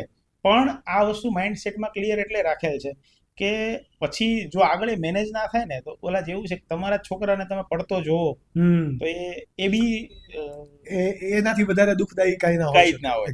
એની કરતા બેટર છે કે જ્યારે એને કોઈ સારી રીતે મેન્ટેન કરે અથવા તો કોઈ ઇન્ટરનેશનલ બ્રાન્ડ છે તો એવી કોઈ વસ્તુ જોડે જોડાઈ જાય. લાઈક આઈટીસી છે, હિમાલય છે, આ બધી બ્રાન્ડ કેવી છે કે એની તમે ખાલી બ્રાન્ડનો પોર્ટફોલિયો જોવો ને એને બહુ બધી નાની બ્રાન્ડને ટેક ઓવર કરી છે અને મેનેજ કરે અને એ બહુ સારી રીતે મેનેજ કરી શકે, મલ્ટીનેશનલ છે. એવી રીતે સેમ આ લાઈનની અંદર કોઈ છે ફૂડ બિઝનેસમાં અને કોઈ સારી બ્રાન્ડ એવું કરે કે હું એકવાર કરી લઉં છું તો આપણને એ બી પ્રાઉડ થાય કે અચ્છા કદાચ મેં અહીંથી મારું બાળક છે અથવા તો મારી બ્રાન્ડ છે મેં છોડી છે તો એ સામે આસમાન પર છે જઈ શકે. અને કદાચ આપણે ભલે આપણી બ્રાન્ડની અંદર નથી પણ આપણે આપણી બ્રાન્ડને ઉપર જતા પણ જોઈ શકીએ છીએ કે ભાઈ ચલો આપણું ગઢ પણ આવી ગયું છે ત્યારે ડેફિનેટલી 100% કે ભાઈ ચલો હવે જે જિંદગીમાં કરવાનું હતું કેવું કે ગેમ રમવાની હતી એ રમી લીધી આપણે.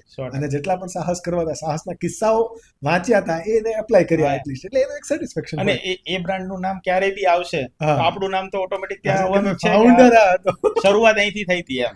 એટલે આપણે વ્યક્તિ અમર ના હોય શકે પણ આપણું નામ અમર બની શકે. That is your business, right. One last advice to the young entrepreneur કે જે ફૂડ બિઝનેસની અંદર છે અને ફ્રેન્ચાઇઝ બનાવવાનું વિચારી રહ્યા છે અને એ જ મને ખ્યાલ છે કે એ લોકો જ આ છેલ્લે સુધી પોડકાસ્ટ જોતા હશે બીકોઝ 1.5 કલાક જેટલો પોડકાસ્ટ થશે તો એ લોકો છેલ્લે સુધી જોતા હશે. તો એમના માટે શું એડવાઇસીસ છે? જે ફૂડ બિઝનેસની અંદર છે અથવા તો બિઝનેસમાં આવવા માંગે છે તેમના માટે સૌથી મોટી મેઇન વસ્તુ એ છે કે પહેલા તમારી પ્રોડક્ટમાં દમ હોવો જોઈએ. જે અમને અત્યાર સુધીમાં અમે બ્રાન્ડિંગ એજન્સી જેટલા જોડે કામ કરતી એ લોકો પ્રોડક્ટ સિલેક્ટ કઈ કરે ખબર છે? જ્યારે તમારી પ્રોડક્ટમાં દમ હોય ને તો તમને કોઈ બીટ નહીં કરી શકે. એક્ઝેક્ટલી. બાકીનું મેનેજમેન્ટ માટે તમને કન્સલ્ટન્ટ મળશે, અમારી જેવા ફ્રીમાં એડવાઇસ આપવાવાળા મળશે, જ્યાં બી જેને જેવી જરૂરિયાત હશે અમે બી ક્યાંકથી એડવાઇસ લઈએ છીએ તો બધા આપવાવાળા મળશે તમને, ક્યાં જ્યાં બી અટવાશો ત્યાં ગાઈડ કરવાવાળા મળશે. પણ તમારી પ્રોડક્ટમાં દમ હોવો જોઈએ અને પ્રોડક્ટ એવી સિલેક્ટ કરવાની કે જેનાથી મેં કીધું ને કે અમે અત્યારે ઇન્ટરનેશનલ જઈએ છીએ તો અમને તકલીફ નથી પડતી એક્ઝેક્ટલી એ અમને ભગવાનની કૃપાથી સિલેક્ટ થયેલ છે, અમે કરેલ નથી. પણ આ મારી એડવાઇસ છે કે તમે જ્યારે સિલેક્ટ કરો ત્યારે એવી વસ્તુ સિલેક્ટ કરો કે ક્યારે તમને તકલીફ ના પડે. એનો કન્ઝ્યુમર મોટો જ હોવો જોઈએ. આ કન્ઝ્યુમર અને બીજું થોડુંક મારો દિલથી એટેચમેન્ટ એવું છે કે તમે એવી પ્રોડક્ટ ના ખવડાવશો લોકોને અથવા ખાણીપીણીમાં આવો છો તો એવી ના ખવડાવશો કે જેનાથી આજ નહીં તો ભવિષ્યમાં એમની હેલ્થને તકલીફ થાય. એક્ઝેક્ટલી. જો હેલ્થને રિલેટ કરતી અને સારી પ્રોડક્ટ તમે માર્કેટમાં મૂકી શકો તો વેલ એન્ડ બેસ્ટ છે. અને એનાથી કહેવાય ને કે તમે સમાજને કંઈક સારું આપી રહ્યા છો. અમે પહેલેથી ગોલ છે કે હેલ્ધી વિથ ટેસ્ટી. ટેસ્ટી હોવો જોઈએ અને હેલ્ધી હોવું જોઈએ. એક્ઝેક્ટલી. અને અત્યારના નહીં તમને ખબર છે બહારની ખાણીપીણીમાં તમે માયોનીઝ ને બધા સોસીસ ખાઓ અને એની તમને અને એની અસર તમને ખબર છે ભવિષ્યમાં શું આવવાની છે. તો એની કરતા બેટર છે કે તમે સારી વસ્તુ આપો. એટલે ક્વોલિટી વાળી વસ્તુ ફૂડ ની અંદર હશે તો લોકો કન્ઝ્યુમ. ઇન્ડિયા અને ગુજરાત આપણી પાસે એટલી પ્રોડક્ટ છે કે જેનું કોઈ માપ નથી, કે જે બહુ હેલ્ધી હોય, બહુ સારી હોય, દેશી પ્રોડક્ટ હોય, એ તમે લોકો ખાય છે. અને કદાચ જૂનું ફૂડ પણ હવે આવી રહ્યું છે કે ભાઈ પેલા જેવું છે. મેરેજમાં પેલા જતા હતા આપણે અને પેલા કેવું હતું 2 મીઠાઈ હોય ને બધી વસ્તુ નત નવી અલગ આગળ 5-7 સ્ટાર્ટર હોય. પણ હવે કેવું થઈ ગયું, એક કાઉન્ટર સાઈડમાં ઓળો રોટલો અને તમને સૌથી વધારે ભીડ ત્યાં જોવા મળે. રીઝન કે ભાઈ તમને ખબર છે સારું શું છે અને ટેસ્ટ એનો સારામાં સારો જ હતો. એક્ઝેક્ટલી. બધા હમણાં સુરતની અંદર બહુ એક રોયલ મેરેજ થયા જયંતિભાઈ એકલારાના છોકરાના. રાઈટ. તો એમાંથી અમને 2 થી 3 કહેવાય ને કે વાત મળી હતી કે ત્યાં સૌથી વધારે બહુ બધા ફૂડના ઓપ્શન્સ હતા પણ સૌથી વધારે ભીડ કાઠિયાવાડી ખાવાનું હતું ને ત્યાં હતી.